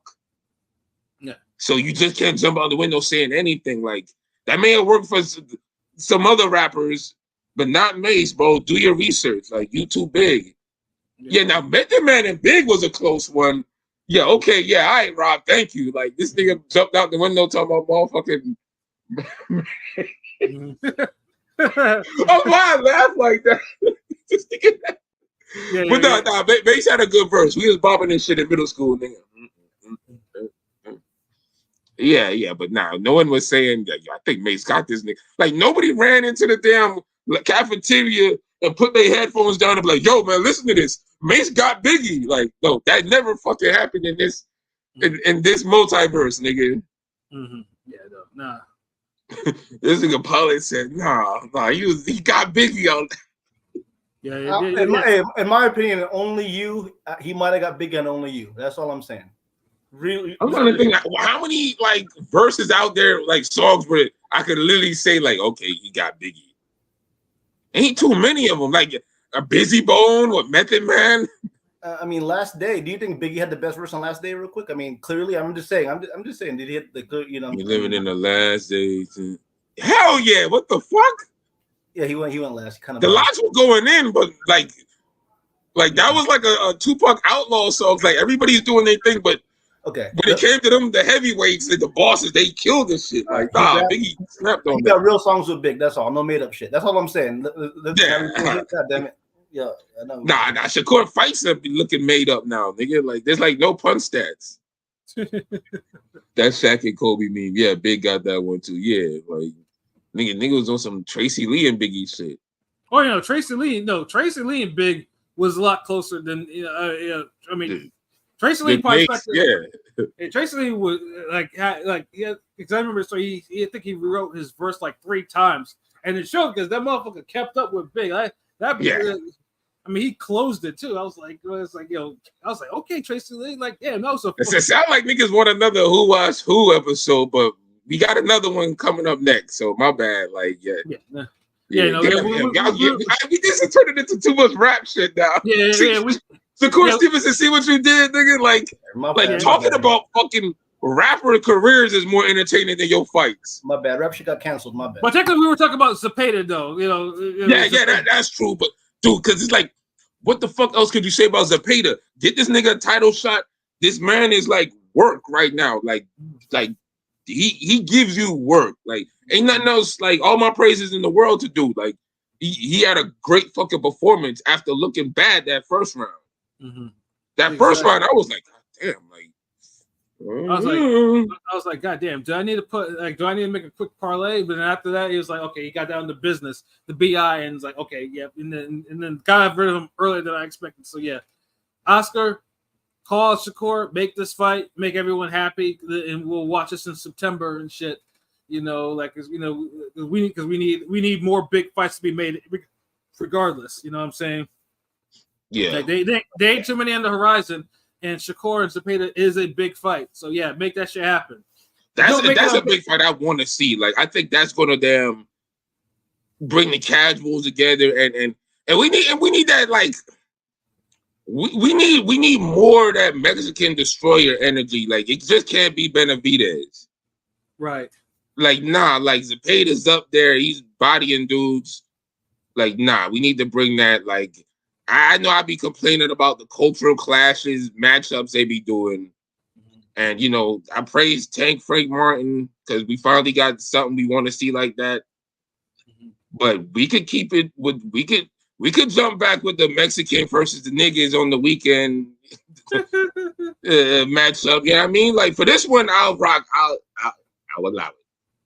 So yeah, y'all make that fucking fight. Yeah, what else do we got to talk about? It seemed like it was a busy ass weekend. Like in terms of that, I mean, we gotta know, and I'll just mention this real quickly. Obviously, if we Kazuto Ioka and Fernando Martinez, unfortunately, those scorecards were egregious. Yeah. However, though, Martinez clearly won that. Yeah, the right man won, but some of that. That 120, 108 was non-existent. Crazy. Yeah, that was. I was just worthless. Yeah, and that was the fight. Like honestly, this fight should have been on ESPN Plus or DAZN. Like one of those two should have picked that shit up because that fight was hard. That was a hard that's the fight of the year right now. I think that might be the fight of the year. And because that's why I told him it's like, yo, you gotta check this shit out. Like Martinez. Now obviously Martinez has kind of made his name on American, on American broadcast fighting on PBC with the Ancajas fights and whatnot. Like, dude fights like a demon. Like, once that bell rings, that motherfucker goes. He throws hands, throws lots of them. And shout outs to whoever was producing that card. Like, that fight was filmed good. Yes. The Japanese angle they use that's in the middle and they circle and they rotate. Mm-hmm. That shit is like the best way to film a fucking fight. So shout out to them Japanese niggas because I was into that shit. But I ain't gonna lie, Ioka, like he lost that, and there was times where he was getting pieced the fuck. Yeah, up. I was like, some of them shits was like, wham, wham, wham, wham, wham. Like, there was like a strong ass roach or some shit. Like, you just got the shoe and you just like he was throwing them type of overhand rights where it's like niggas like don't talk back. Like, god damn, like yo, that fight was good. There was like a 121.08 scorecard. I saw that for it. That's crazy. Puma nigga, we just said that. Oh, I didn't hear you. No, my shit was my shit cut out. No, my shit cut out. My shit cut out. Yo, your shit be conveniently cutting down. Like, because even King B had mentioned it, and it's like no, my Ethernet cable's fucked up. No, for real, my Ethernet cable's fucked up. Okay. But the scorecard was egregious. You know that card was, but the action was like Ioka. Like I said, I put money on Martinez winning that fight because Ioka, I put respect on him. He's a quality fighter, but he had never fought like this type of fighter that that Martinez is. Like Martinez made him look old, and he's not old, but he made him look. He wasn't moving his head though, bro. He could not get his head off that line, and Martinez is like 35, so he's kind of old for especially. Martinez recognized that shit and he just kept doubling up on every power shot he was throwing. Like if Ioka defense lost Ioka that fight, I'll just be honest with you. Like the best, like the seventh he took round. Too many shots.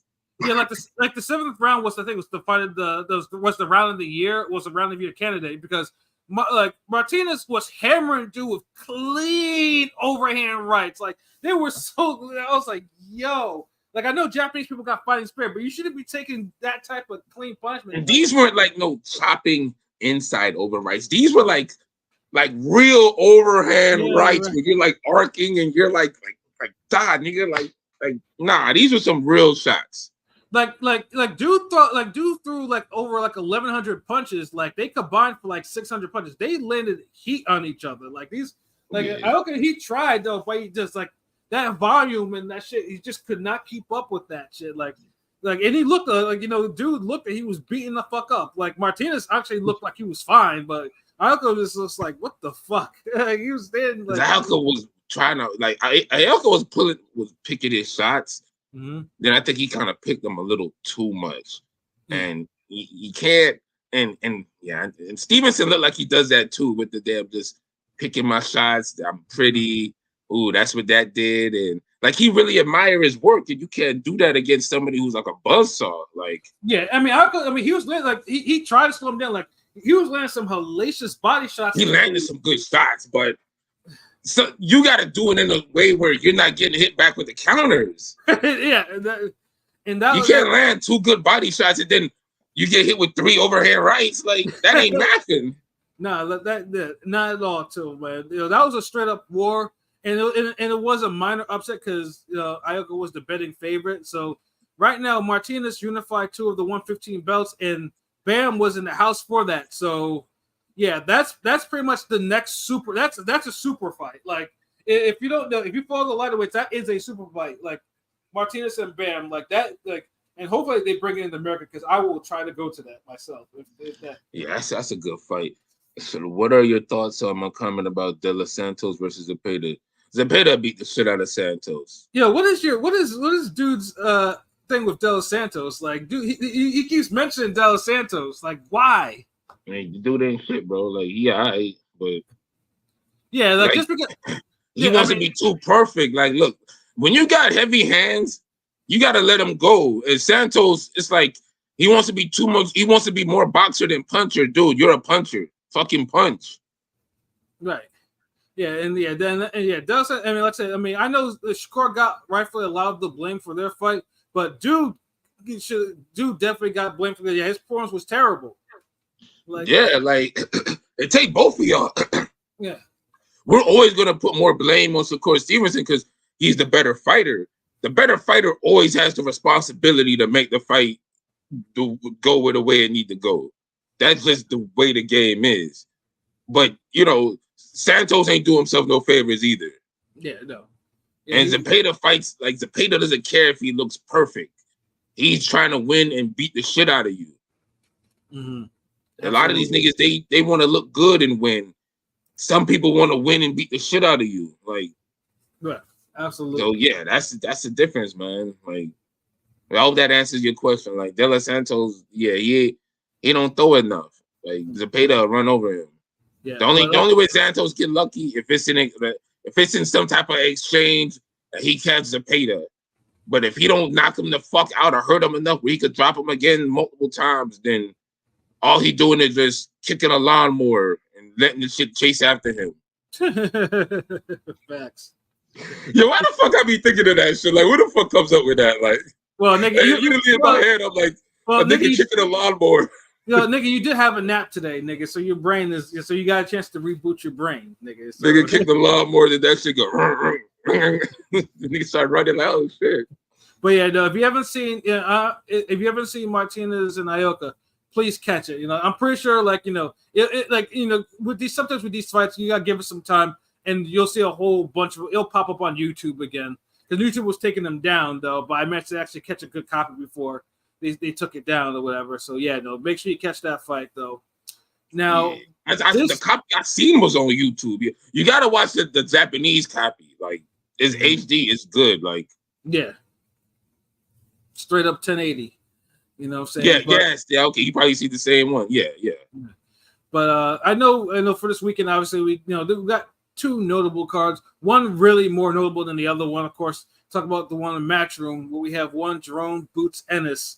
That we making. He's fighting this week. Yeah, he is making his Matchroom debut and defending his IBF welterweight title against David Avenation. Now, originally it was supposed to be Cody Crowley. He was supposed to be the guy that was supposed to face. And truthfully, we put respect on that one too, because Crowley, if you saw like last year on the Benavides Plant card, put up a damn near almost a fight of the year candidate with Abel Ramos. It was a hard, brutal fight.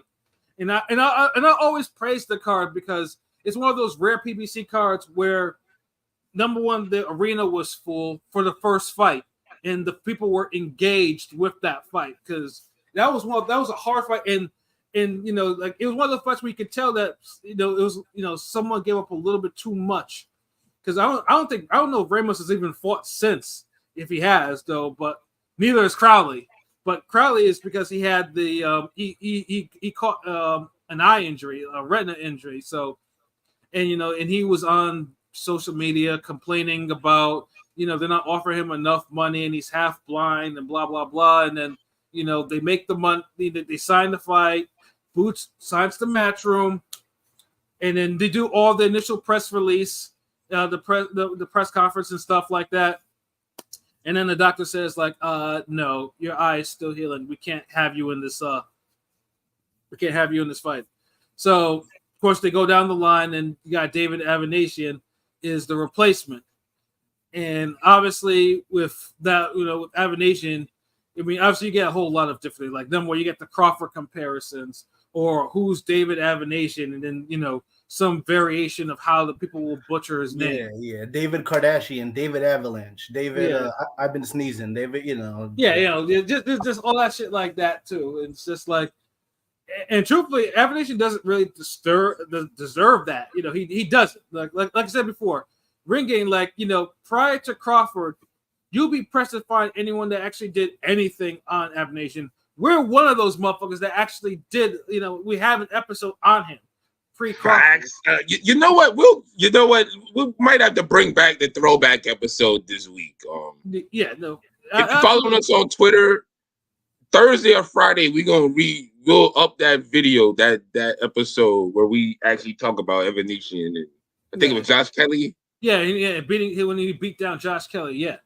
So yeah, we got that episode, bro. So, but yeah, no, because we're real boxing hardcore fans. Yeah, you know what I'm saying? But, and truthfully, I don't mind it because, like I said, as a replacement, I don't mind him as a replacement at all. No. Because sometimes you guys, it's either that or Eddie cancels the whole card and obviously, and this is after, Eddie's already made some other moves on the card. You know, he signs Jaleel Hackett from Mayweather Promotions, and he has Sky Nicholson in his co-main, and Cleo Cole and Christopher Diaz. Like he has, you know, basically he put together. Sky Nicholson is a co-main to a Boots fight. Yes, sir. Yeah, the fight I'm looking for. Wait a fucking minute. And this is the shit I was talking about all these years where this nigga ain't served nobody but himself. He could have had Andre as a co-main on one of these Anthony Joshua cards or something. Yeah. But he never does no shit like that to look out for the American fighter. Would you bring Sky fucking Nicholson to be the co-main of Boots? The fight I'm looking forward to is the Hackett Dobson. Yeah, that's a very weird co-main. That's a weird as fuck. Like, look, I'll give you Katie Taylor Pursoon as a co-main, and I'll give you that co-main fucking anywhere. You got that co-main. But get the fuck out of here with Sky fucking Nicholson, nigga, as a co-main, and we're in there. It's a title fight. Yeah, that's the only reason why it's justified, because it's a title fight. Nigga, I don't give a fuck if it's two title fights. But the fight I'm looking forward to is the one that Conor Ben fought Dobson, because he's fighting Hackett, Jaleel Hackett, the guy from PBC, Mayweather. Yeah, no, that ain't no co-main either. That's an opener. That's a great opener. Yeah, Hackett and Dobson is an opener. And Khalil Cole's facing Gallegos. I mean, that should be his co-main, because Khalil Cole is he's an American fighter. He should be in that. Yeah, you go to America and you hyping up British motherfuckers that no one asked to see. Yeah, I mean the only thing. And I'm only on Sky Nicholson like this because he's more fucking ducking. Well, Sky Nicholson, honestly, she dissed us too, because she don't reply back to us too. Like I still remember reply was like.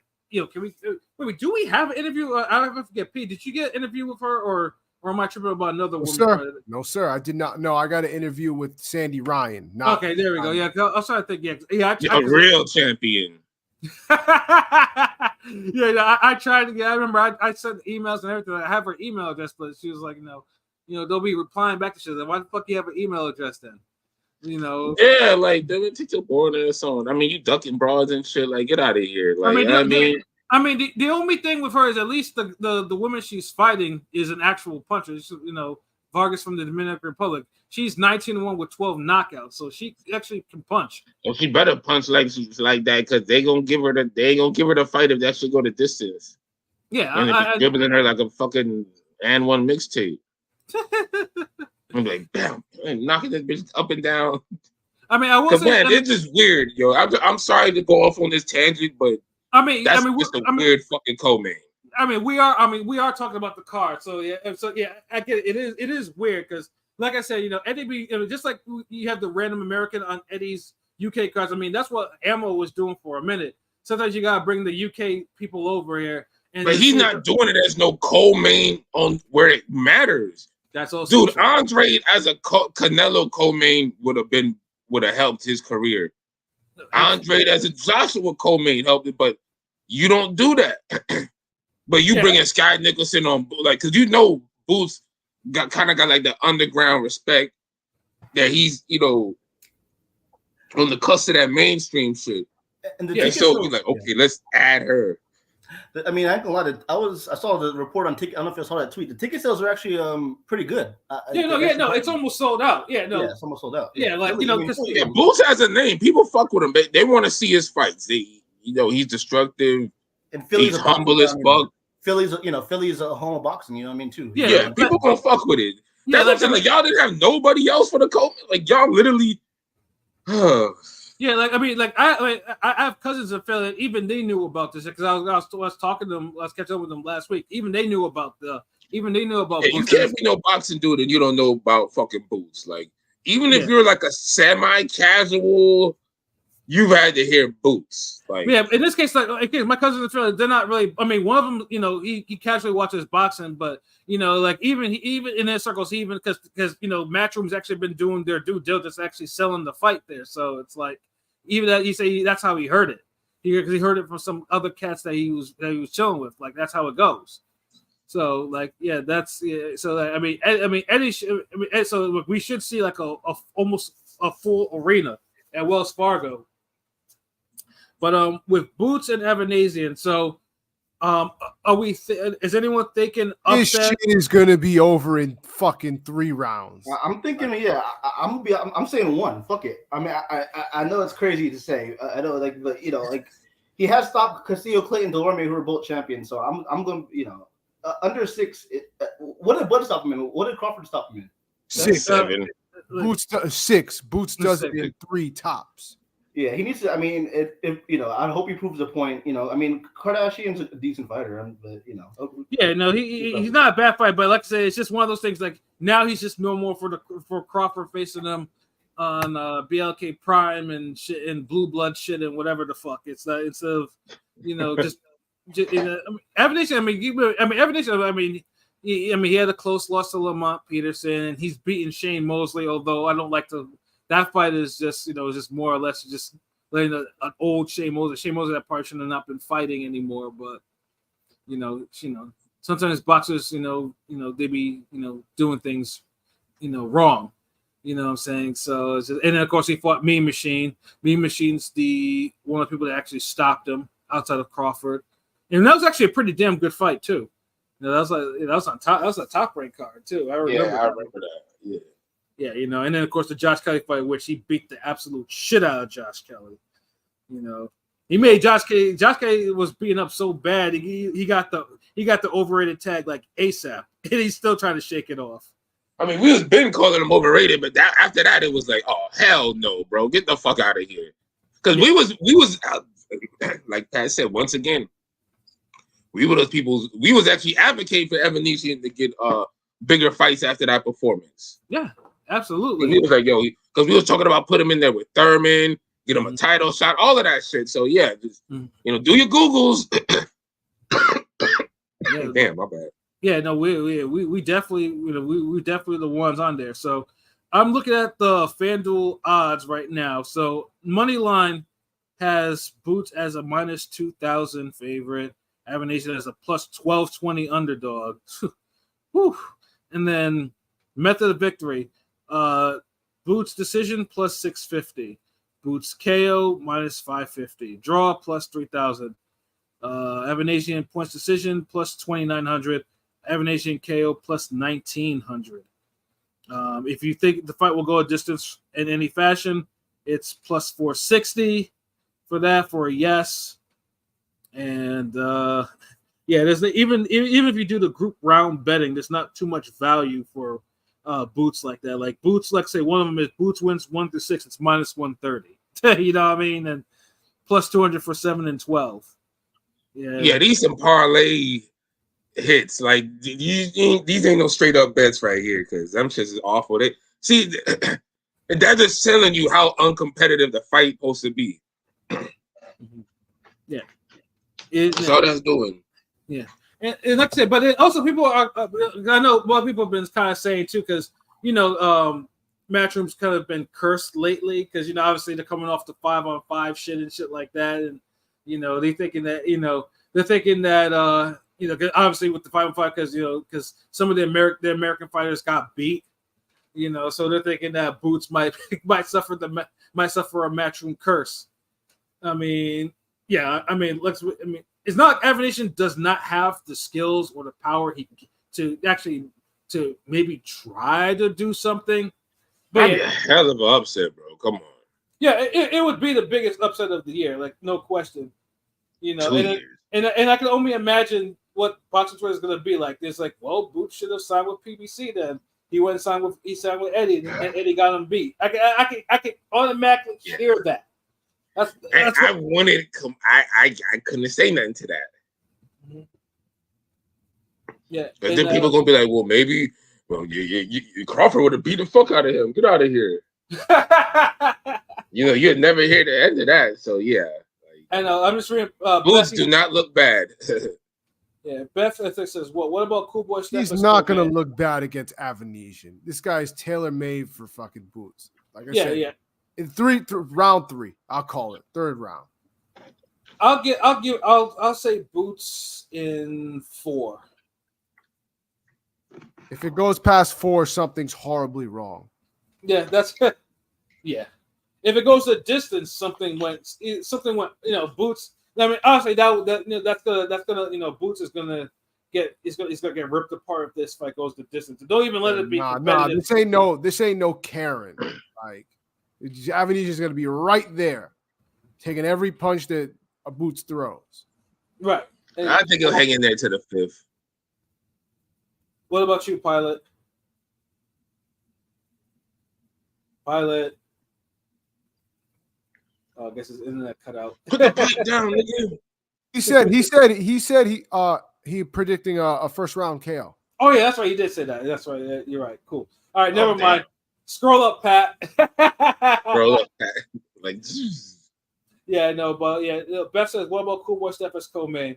I mean, Fulton. I mean, I'm not sure what the situation is with PBC, but I mean, right now I know that he'll probably be on one of the first offerings on PBC on Prime, the one that you don't pay for. But I can't see him being on a matchroom card like that. I mean, hey, maybe I'm not wrong. I mean, like I've been surprised by other things that PBC fighters have been doing lately. You know what I'm saying? So, but I just can't see Fulton straight up on any card. If it was on his Excellency's card, sure, yeah, put him on one of the Saudi Arabian cards. I could believe that because the money's talking over there. But this is just regular Eddie matchroom money, so I don't know about all that. Yeah, I mean, let's be honest. We tuning in to see Boots knock somebody out. Yeah, but at least with the Philly card, I mean, at least there's something. I mean, there could be some fuckery brewing on the other fights or whatever, because it's like it's not a bad card for. Like I said, because usually like Eddie's American cards in his matchmaking is spotty as fuck. This is not one of them, and it's actually self. So I'm curious to see what type of show that this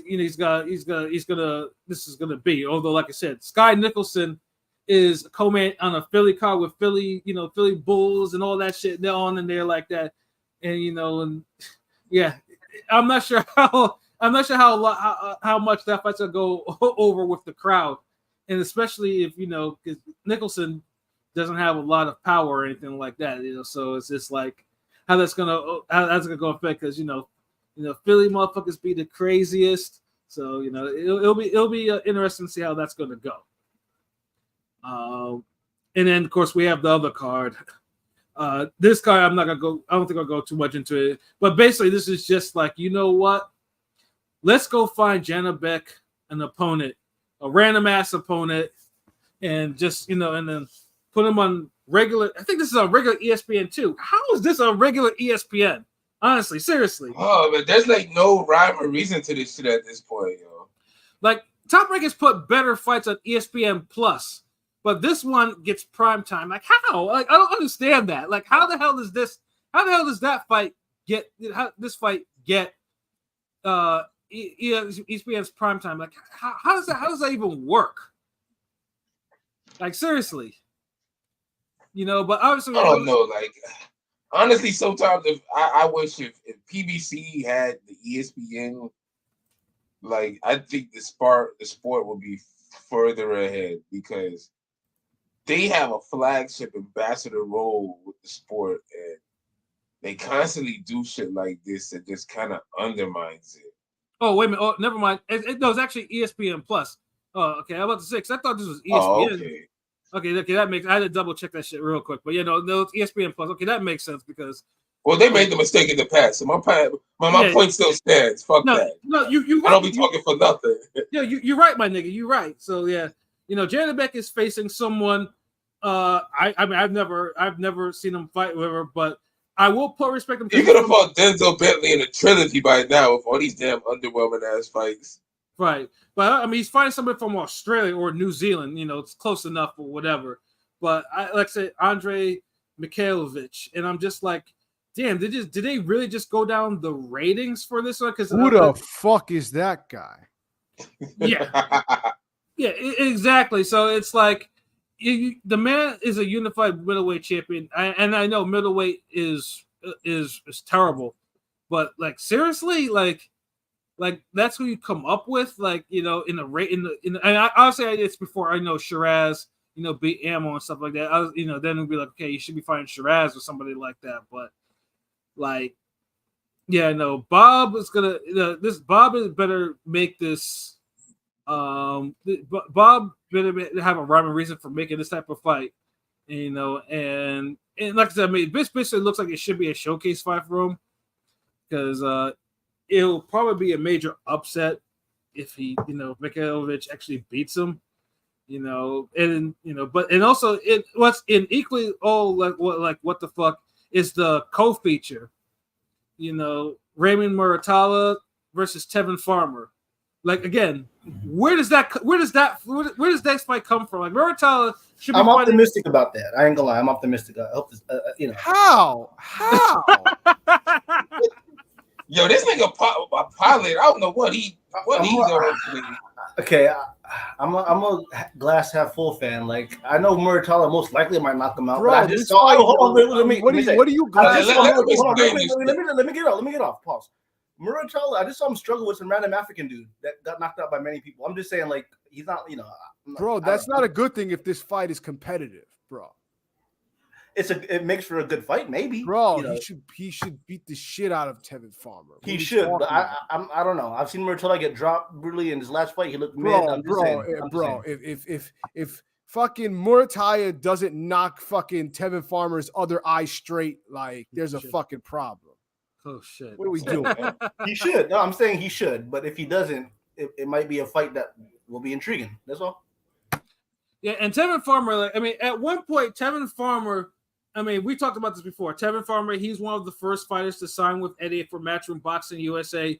He was probably the first big match fighter to actually clear his contract, as in he fulfilled every bit. He fulfilled his fights, and around the time that he fulfilled his fights, he had a beef with Tank because at the time both these guys were both 130 champions, and this fight had casual buzz.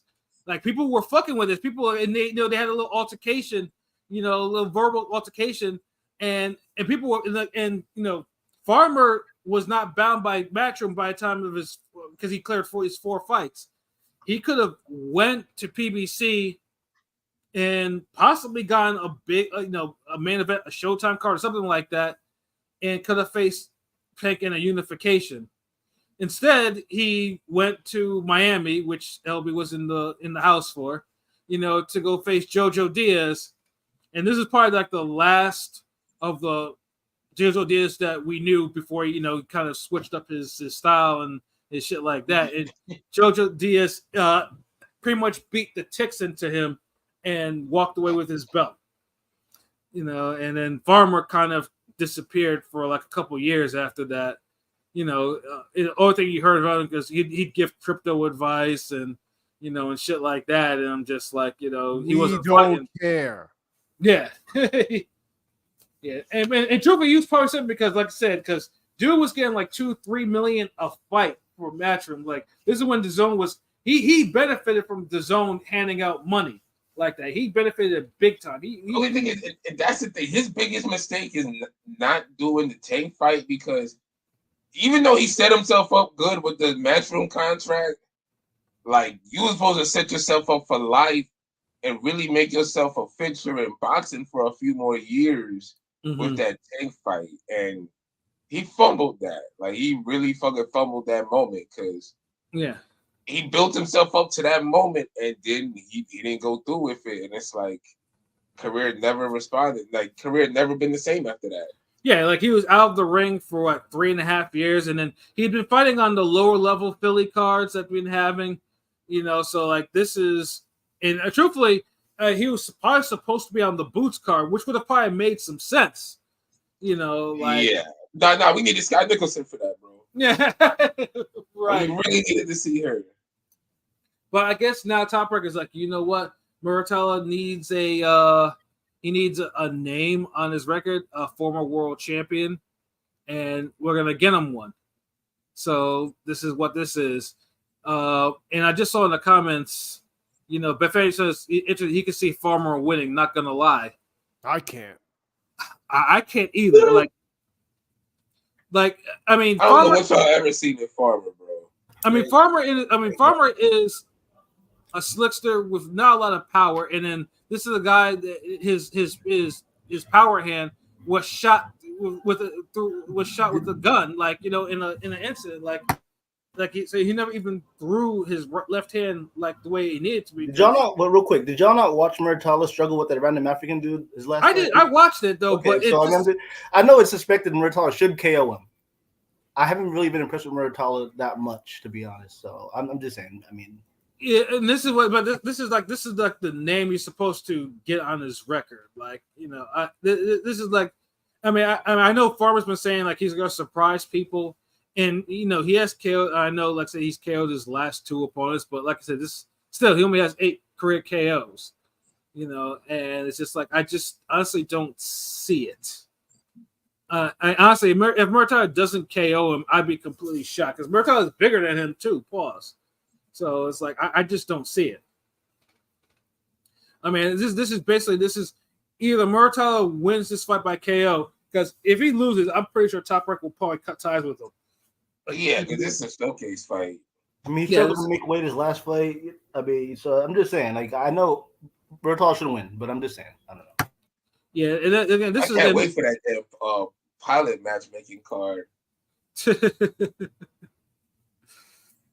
This is just, it was just one of those random what the fuck cards. Like, Top Rank the matchmaker Brad needs to kind of put these guys into better fights.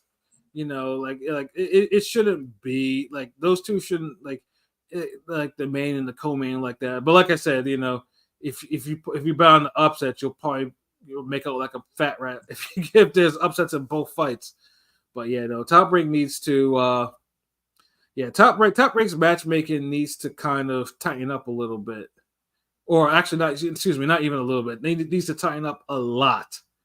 Yeah. Like I said, because if they're upsets, shit, Top Rank will look bad. Like if both guys end up being the shit of the underdogs, then it's just like, why? So, that's the other card the other card this weekend. Like I said, obviously the Boots card is probably the better choice, but like I said, if you're not interested in that card, in the Top Rank card, you can always watch the highlights.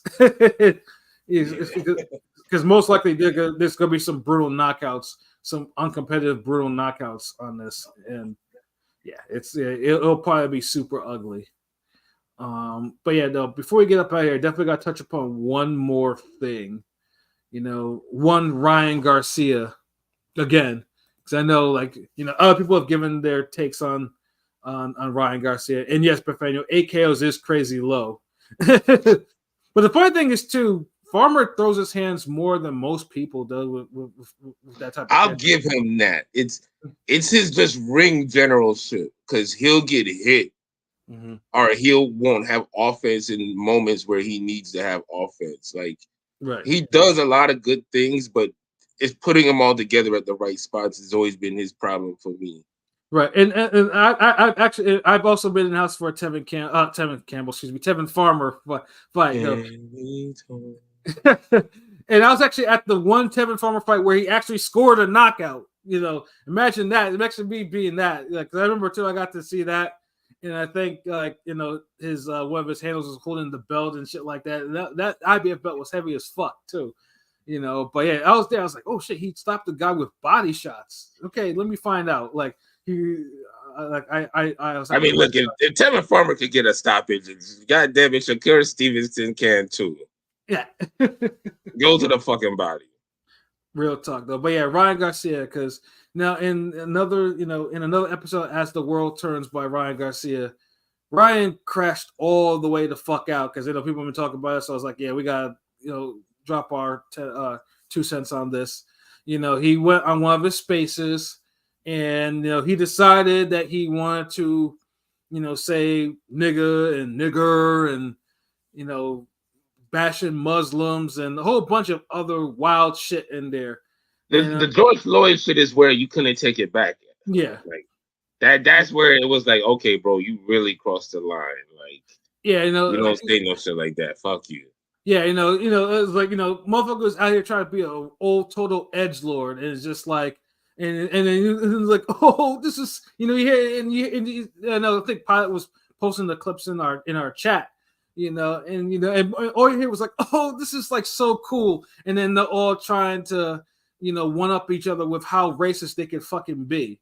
Like, how pathetic is that? Like, like bunch of insecure motherfuckers, like, and Ryan the most insecure of them all, and he's talking about I love everyone, and then it's like niggas are they're the ER, they're the ones sending niggas to the ER or some stupid shit like that he said. He's like he tried to have a bar, like he was trying to eat with that. It's like, yo, fuck you, bro, fuck you, like, yeah. And it's like after that, you would think that most people would really condemn him, like really like fuck out of here, like, no, niggas is caping for him. It was all types of, but the thing is, and Cam and Mace spoke on this, and Mace made a good point about people might be cool with him when the camera's on, but behind the scenes, niggas ain't gonna be rocking with him like that. And I think that's really what's gonna start happening, and it needs to start happening because this is ridiculous. Like, bro, like. Ryan Garcia was in a unique position where you did a whole bunch of fuck shit and none of it's justified, but you somehow still have fans and people fucking with you. Like, you're in a position where a lot of people would love to be in because you could just do what you want at that point. He couldn't handle that. The thing is, he knows where his bread is buttered. Like, I don't know if he's mentally ill or whatever. I do know that he has a crowd and a fan base who, in this age of trolling, gassing him up. Yeah, in this age of trolling, like, people on the internet, I have a weird guilty pleasure of always, scrolling through comments, sometimes in terms of Twitter, YouTube, and then people say the most outlandish shit, for clicks and likes and all that, and it's just like, it's just crazy, it's unfortunate because I was a fan of Ryan. In terms of, how he branded himself and all that. But nah, I mean, Wiz Khalifa shaking his hand the other day. I just saw that clip randomly. Like, yeah. Or Deion Sanders' kid saying that he's not going to stop being friends with them. I mean, people, somebody in, all of these yes men around them should, I don't know, they're just taking advantage of him. And, I don't really care about him anymore, but I don't wish the worst on him, So I do, nigga. Shit, the fuck. I'm really fucking for that George Floyd comment. Fuck him. I'm just saying, like, fuck him, bro. No, fuck him. I don't wish the worst. No, I definitely wish the worst. Fuck him. Damn, this is one of these pilot episodes. We gonna look back like, damn, nigga, what were you on tonight? No, I mean fuck him, fuck him and all that jazz. I'm just saying, like, I'm not giving a pass. Fuck all that shit. I'm just saying. I don't want to see. And this isn't the first time. This is like the long list of like how many times are we're gonna give him before we just say fuck this guy. Like, come on, man. Yeah, and he does this because his social media is so large. He gets checks from IG, he gets checks from Twitter. That's why he does this shit. And then and all the racist shit that he says, it makes all the impressions he gets cash. He gets a lot of money for it. This is the problem. Like, this is how we make. That's one of his side hustles. That's how he makes money. Yeah, like, it's saying idiotic shit. Oh, I predicted the Baltimore Bridge would collapse. Fuck out of here. Yeah, I don't know how George Floyd died. You fucking idiot. Yeah, exactly. Like, and then like I said, you have people like egging on, and like I say, he should be more condemned. And then of course you have that buffoon Showbiz, who's over there is like, now Showbiz. And usually I don't really call out these guys by their names or whatever like that. I mean, I Showbiz has always been a buffoon to me. I don't like them taco hats lost me when Nangos was wearing them taco hats. I stopped tuning into. Ain't no prayers for Ryan Garcia. Get that comment the fuck out of here. I mean, the whole Mantan type of shit that Showbiz Beyond never appealed to me. That whole bug eyes and shit like that. Motherfucker looks like he stays wired or some shit like that, and it's just like, and he was the biggest supporter, making all these trolling ass videos on Devin Haney and shit like that, and saying Ryan Garcia is this, that, and the third, and then you see this man Ryan Garcia is literally saying all these, and his motherfucker's like, well, I don't really care what he says, it doesn't really affect me. I'm here about this boxing, bitch. if you don't say something about this shit, like the motherfucker was straight up cooning. Like I was like, what the fuck is your problem? Like, you know, he said Floyd. Somebody tried to ask Floyd about that, and Floyd was already on something like, nah, I'm not here to talk about that. Floyd is I don't Floyd, like yeah, no, I mean, that nigga still in Dubai? No, I think he's in America. He's back in America. He's free. He's free.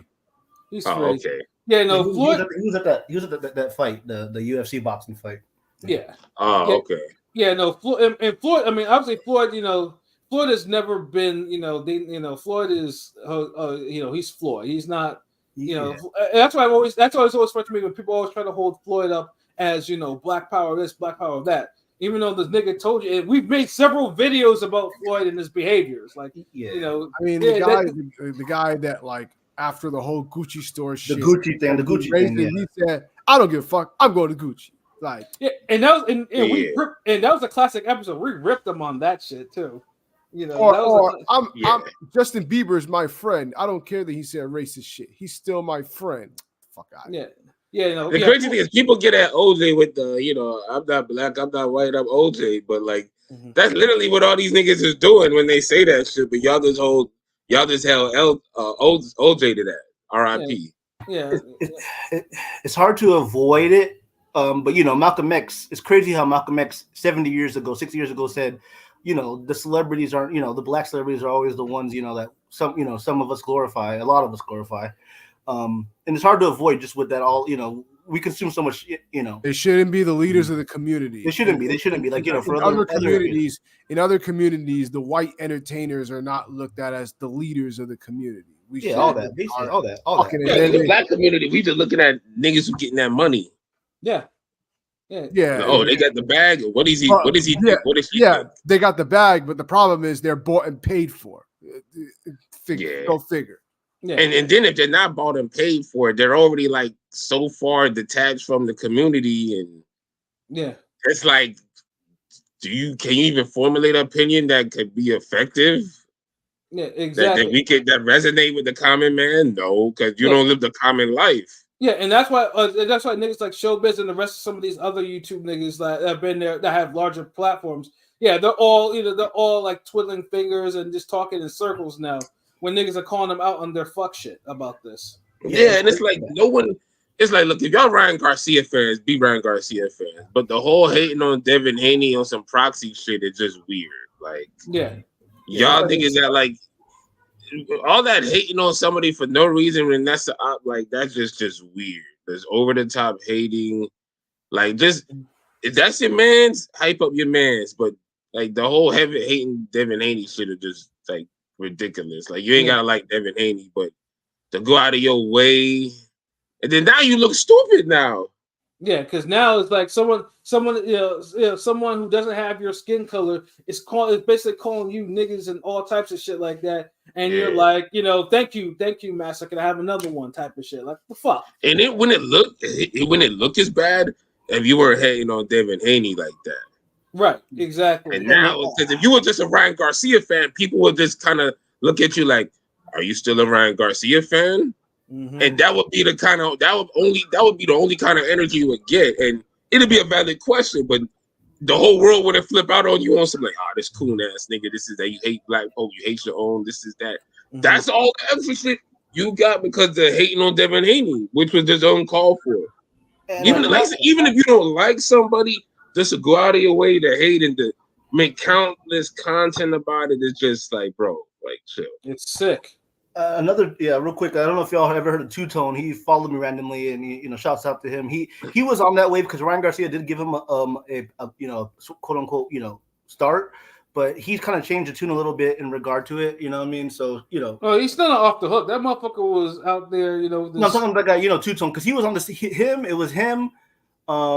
What's the other him? Punch Drunk, who's a fucking Dominican, and who's Taco Hat nigga, the bug eye nigga, what's his name? Showbiz.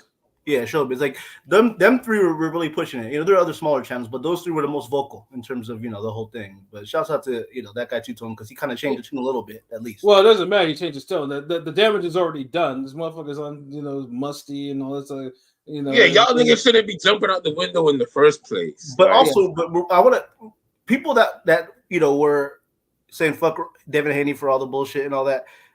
After the comments, I think you can have a change of heart. After the comments about George Floyd and fuck the N-word and the Muslims, you can have a change. That's what I'm saying. And even then, it's beyond Devin Haney now. Like, you don't have to like just because Ryan Garcia is racist don't mean you have to love Devin Haney.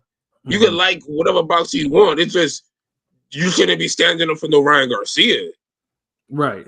That's the whole bottom line. Like, Devin Haney got nothing to do with this shit. If you don't like Devin Haney, fine. If you love Devin Haney, cool. Like, either way, it don't matter. But you shouldn't be no fucking Ryan Garcia fan. Mm-hmm. And if you are, you shouldn't damn well shouldn't be mentioning no Devin Haney. Mm-hmm. So that's how I look at it. Like, nah, bro, you can't. After the George Floyd comment, which was just sick and vile, like, you can't walk that back, bro. Like, you could donate money to George Floyd's daughter, do a whole press op tour, this, that, and it still wouldn't sit right. Yeah. And I think that's the only way you better holler at Steven Jackson. Mm-hmm. Set up some type of trust or donate some type of money, and that's the only way you get some goodwill, some goodwill, something where it's like it's a little genuine. But but like, go to the doctor, get checked out. It's too late for rehab, nigga. You might have a real problem, like you fucked up. Yeah, and they got enablers too. Like, Oscar is trying to walk back his comments, but Oscar, unfortunately, Golden Boy has racist history. Racism. And then you have Bernard Hopkins, who hasn't said a goddamn thing, who really should be saying some shit right now. Yeah, Hopkins the last one I expected to be silenced. It's like the whole with Mayer was silent when Baumgartner had popped dirty. It's like, like you be like, hold on, we waiting for her to say something. Like, wait, come on.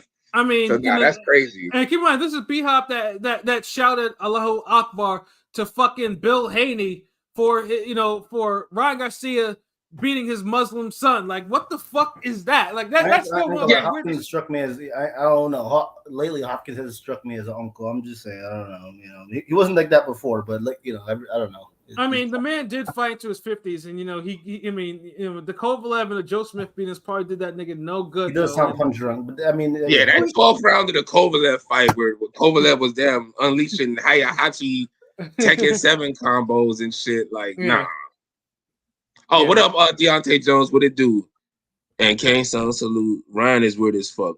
I don't know what bro even said. Like, yeah, you don't want to hear this. Disgusting. Fuck this nigga. Yeah. King P. So what's up? Did you watch Money in the Bank? Did you like it? Yeah, I watched Money in the Bank, Deontay. It was cool. It was all right. My old college roommate was telling me I need to go watch it. I need to probably make some time to do that. Was that a movie? No, it's WWE. Did Cody defend the title? Did Cody? I know who won the Money in the Bank, but did Cody defend the title or no? No, he didn't defend the title. Yeah, he was telling me that he was like raving about it. I was like, okay, I'll go catch it. No, this one was all right. It wasn't a better pay-per-view than some of the other ones. It was all right. Because I didn't see it live because I was at the fight, so I watched it later on. Yeah. Speaking of fights, man, what else we got to talk about? I want to talk about something. I mean, fuck Ryan Garcia. Like, I don't think nothing else to say. But before we get out of here, I had to bring up the damn the first ring game grill off. Oh yes. That's the thing. So much shit was going on this weekend. Like, we hit another milestone, and it's like we not even celebrating. We didn't even talk about it because so much shit going on. Mm-hmm. But yeah, the live stream was a success. On Saturday, we went a little started a little late at 6:30 and not 6 o'clock, but and one of the judges ain't show up, so I had to be the primary judge. But it was good. We appreciate everybody who was rocking with us in the chat. Blazing Killer, oh my god, this nigga Blazing Killer, boy, you a fool, bro. Like, you was holding it down, like. And shout out to me too for getting my jokes off. Yeah, this nigga Pat and some shorty named Rose who had jokes too. Yeah. There was a lot of people. Salute Karma was in there. Who else? Blazing Killer. It was some even new people. Like it was a vibe. And we do plan on doing it again. Like and make it even better. And just tighten up the little production and on point. Yeah, and me with my good nature roasting, I'm good for that.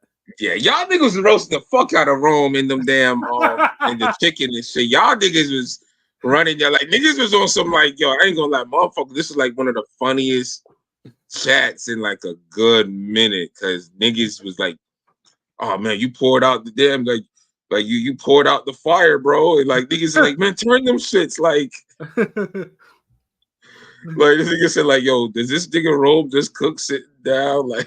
Yeah. It was just so much jokes. Like I didn't like. It's crazy how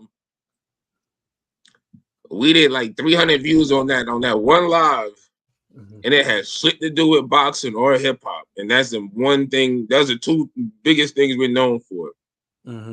So just getting that is crazy. So be on the lookout for another one. We'll hype it up next time even more. And who knows? That might be the jump off for us to because I know P. He was the first one to actually do a food related segment with the Detroit pizza. That was that. Did he have the pineapple shit on there? Oof, yes, and I don't regret it. Yeah, that shit. But the pizza looked halfway good. Like I could fuck with it. But then it's like and meanwhile, I just wanted to pour holy water on that shit and pray for this nigga, man. Yeah.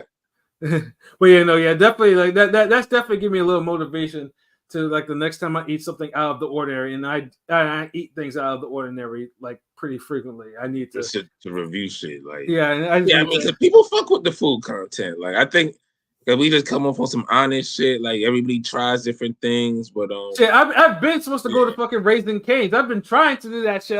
You supposed to been do that, like you know what I'm saying? Because we need that feedback. Yeah, I've been trying to, and I've been in the area at times just for various things, but I always forget to actually go there and just chill there and just get this special sauce and this chicken paws, and just and have a bang out of life. You know what I mean? I've been trying to do that, but I keep on forgetting I need to do that. Yes, I know I'm late, Deontay. I know this. Late as a motherfucker. Like you gotta do this before. Like we had the grill off before that shit happened, bro. Like yeah. Well, don't worry. New like, series started. I mean, this is the summertime, so I'm pretty sure I'm due to be eating at some off-brand restaurant or whatever out in Boston somewhere out there. So I just have to make sure I'm prepared. You dig? I think you'll love that toast, dog. Bro, like, don't tell me toast is like a selling point, really? Like.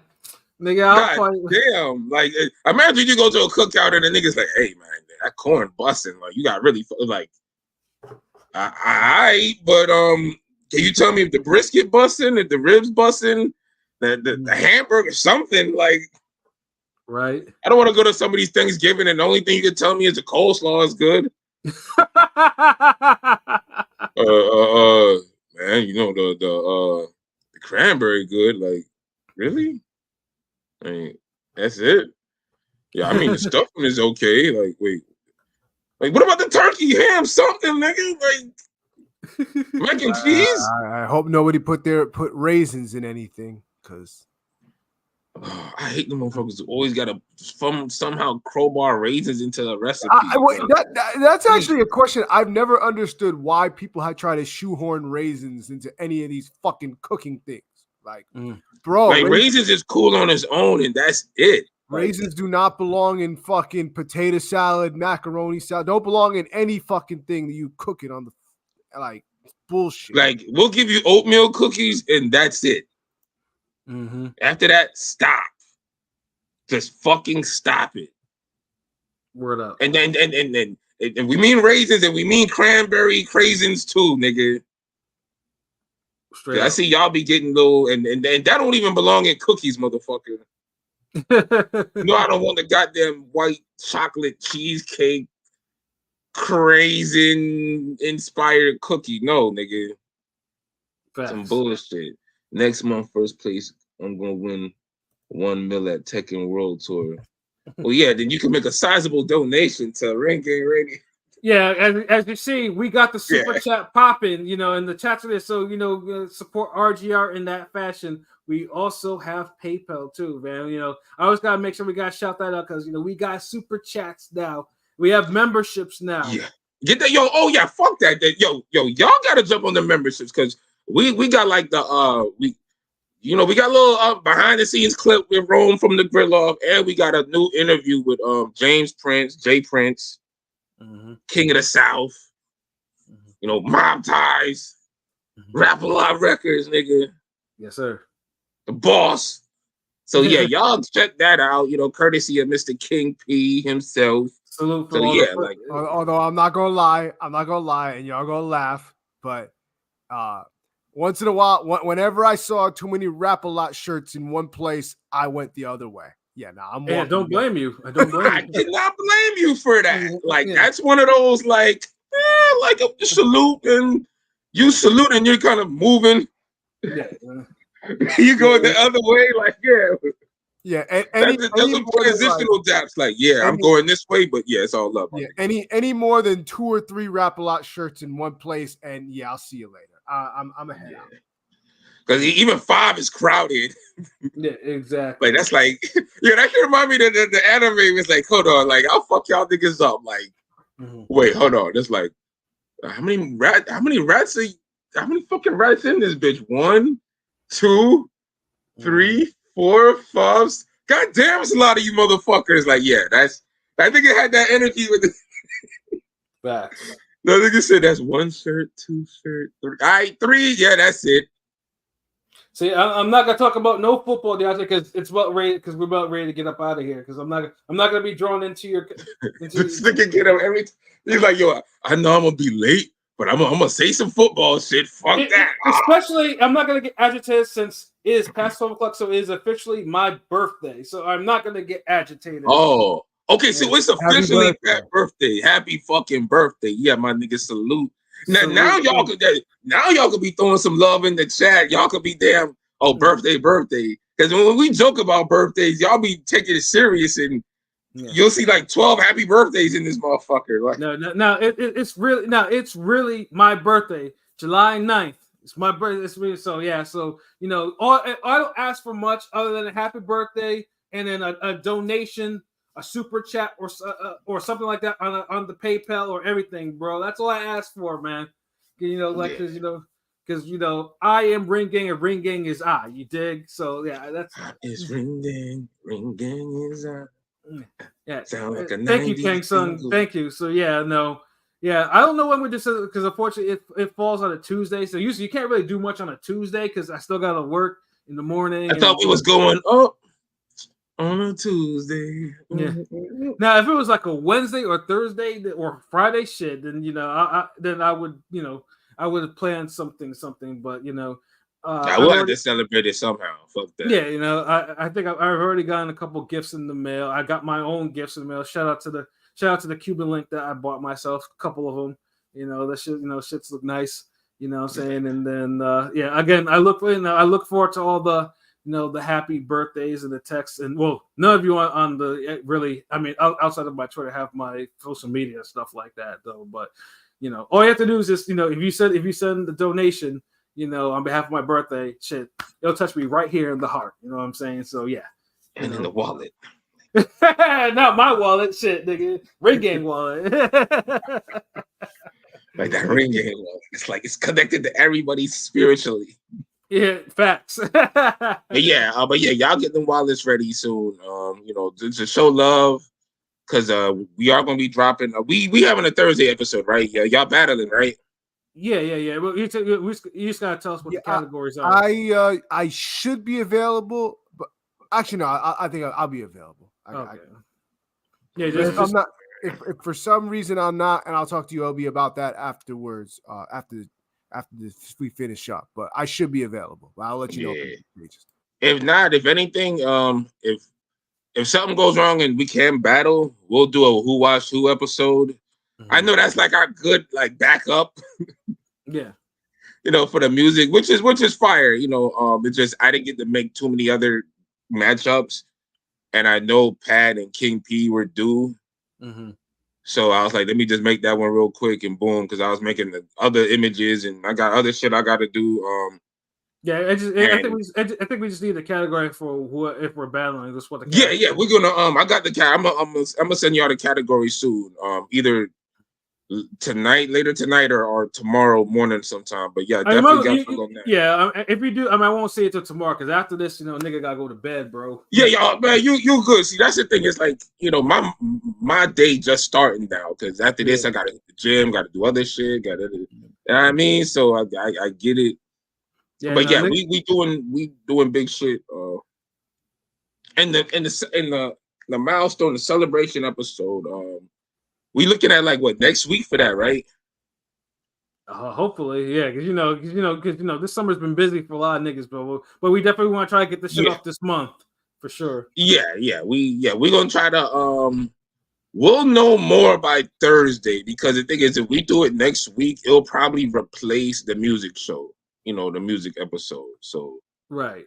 But we'll hype it up. We want everybody to attend because, like I said, I'll be giving out artwork.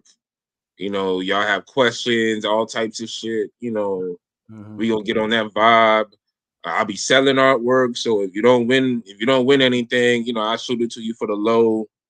It's all love. That's how we do here. But yeah, I definitely want to make sure Ring Gang is start representing in y'all cribs. Y'all get some artwork because ain't no other podcast doing that shit. Like no one out here really, giving out artwork and shit and other shit like that. So we do that. So and the grill off like and we already starting to set the next one up. So there's a lot of big shit popping this summer for Ring Gang Radio. So just stay tuned, be here. And of course, we about to get the music on. I've been recording like at least one song a week. Word. So I gotta drop another one. Gotta get another joint done this week. I don't know what day it'll be, but gotta do that. Niggas is in my way, so I punch like in the way. Not on my level. Get a fuck what you niggas say. Like so I'm in album mode. We going at it. So. We here, so definitely, and shout out to Clanarchy who back on the beats. Shout out to my nigga DBR Release back here on the streets with these beats. So glad you back home. Salute all the other people. Prolific, I know I gotta holler at you. Cause we still got the animated little cartoon in the works. It's just we be going through these moments where we'll get a whole bunch done, and then it's like life. You know what I mean? Get in the way. Facts. But we still got that. And I know we've been having lots of articles. I got my fight article out the way. A little different from everybody else's. It's still good. I'm working on 2 Forgotten Fades articles at once. So between that, so it's it's a little slow process, but they're in motion. You know what I'm saying? Yeah, shit's getting done. Like we. And we ain't even like this is the thing, and we ain't even getting no interviews, no collabs yet. And you see all the content we bringing y'all this year, so that just kind of let you know, like, damn, like y'all, like y'all ain't really fucking with niggas like that, and niggas ain't fucking with y'all like that because y'all the niggas is Ring Gang. Facts. Oh, you just finished X-Men 97 a few days ago? Oh, that shit was fire though. Hell yeah. Yeah, that was good. Yeah, I know me and Pat, we probably got to talk about some movies next Thursday too. Yeah, we've been on a movie. Yeah. There's been a good string of fucking movies, and you know what? We didn't review The Shy, bro. Yeah, we did not. So if anything too, like Thursday might just be like a recap review. Like, if we do something with music, it might be something totally brand new that's real quick. I don't know. But we definitely want to make sure we get the movie TV shows because we've watched too many fire movies in the hot. To not say something like so got to do that. But yeah, so this is a good episode. Like I said, my bad for being late. I think it was tired. Oh, I want to see the damn Mortal Kombat spin series. Yeah, I know. Kane Sun been talking about that Mortal Kombat movie, the new one coming out. I hope that shit's better than the other one. Like, please, God, like Mortal Kombat need a dope movie for this era that's not a fucking cartoon. Right, exactly. Like, like, I mean, 1995 can't be the high point of live action for Mortal Kombat. Like, seriously. For real. Like, come on. Like, and it's still or the little series. And it still holds up, that live action from 95, because that's probably one of the few techno rave soundtracks I actually own. Because that shit gets hyped. Nigga had me with a glow stick going crazy like Terry Crews and White Chicks, nigga. I mean, like some of them 90s movies, they just hit different. Like I was telling Rob the other day about, I think it was like Ninja Turtles. Like, that shit, shit, the OG that's just grimy. Yeah, the first one, that one captures a New York City that doesn't exist anymore. This was, Giuliani. Thank you, Rudy Giuliani. That captured New York, and they did it in a PG-13 fashion too. Like, that is. Like, I thought that was a PG movie. That shit was PG-13. Nah. No, it was a PG movie, but that there was nothing about that movie. Like, Leonardo used the sword to stab a nigga, bro. That's not PG, nigga. Like. That nigga used his katana blades, bro. Like that nigga was. Yeah, I feel you. Yeah, like Tekken makes good techno. Yeah, Tekken does make good techno music. I give you that. Like, but Mortal Kombat, when you heard Mortal Kombat in the theater, Reptile. That shit just hit, man. Like you just had to be there, bro. Like you just had to be there. Yeah, I even posted something on my IG, like the trailer reaction to Mortal Kombat, because that shit, like when I heard that shit, I was like, yo, that shit took me back. You know what I'm saying? So I had to post that shit because the trailer for that shit, if you watch any movies in that period, he was like, oh shit, like you ready for it, and then you wasn't ready for it. Just like you wasn't ready for the first Turtles. Like the first Turtles, like we watched the cartoons and shit, but like we didn't expect the live action to be hard. Like they was really using like axes and nunchucks, all that shit. And the way it was filmed, it was grimy. Like they weren't trying to have the streets look all clean, and like you really didn't want to be walking them damn New York streets late at night, nigga. Like like it had some extreme violence and just it had some little adult themes. They had Lost Boys themes in there. MC Hammer made one of the hardest songs on the soundtrack. You know what I'm saying? Yeah. Like don't let me get me started, yo. This is too late. I gotta go to bed, yo. Let me get started. Like I get excited about talking about the OG Turtles. Like I'm old, you know what I'm saying? So older, nigga. Happy birthday, nigga. Like I'm older, you know what I'm saying? But sometimes, when it's warranted, believe me, I will have a segment on the Turtles, and believe me, I'll go in on my love for the Turtles franchise, especially as in the late 80s, early 90s, because when the Turtles hype was just crazy. You know what I'm saying? But let's get up out of here with that's it. Like we ain't got nothing else to shout out or put out there. Just make sure you tuned in Thursday, and we'll have you updated on the little celebration episode. So y'all can tune in. We really want everybody to tune into that. So just keep it stay in tune with us. Just keep subscribing. Make sure you follow us and all that good shit. You know what it is. And shout out to the niggas on TikTok, because y'all loving that Fulton monster video, because y'all going that's like almost 500,000 views now. Like if you type in the Ring Gang Radio hashtag on TikTok, that shit got 1 million views. Right. And that's just Ring Gang. So you'll see a bunch of videos you type in Ring Gang. So make sure y'all be up on that. So you know your video circulating when your hashtag got 1 million views. Facts. Oh, it's gang. So yeah, let's go. We can close it out now, Pat. Okay, yeah. So I got pretty sure people like, let's close this shit up, and probably I don't know what to say. Ring Gang Radio. Just tune in. And I think we already gave our outros. Wrap it up with this Hispanic nigga from Half Baked. Wrap it up, B. Yeah. Okay. Word up. Yeah. So for myself, Pat Scorpio, New England representative, for LB Sherworth, the God, the GOAT artist, for King P. Bodega P, and for Conscious Pilot. This has been another wonderful episode of Real Talk, where as always, if shit's real, we talk about it. So until next time, peace. Wrap it up like a King P outro, the gat blow. Take pounds off your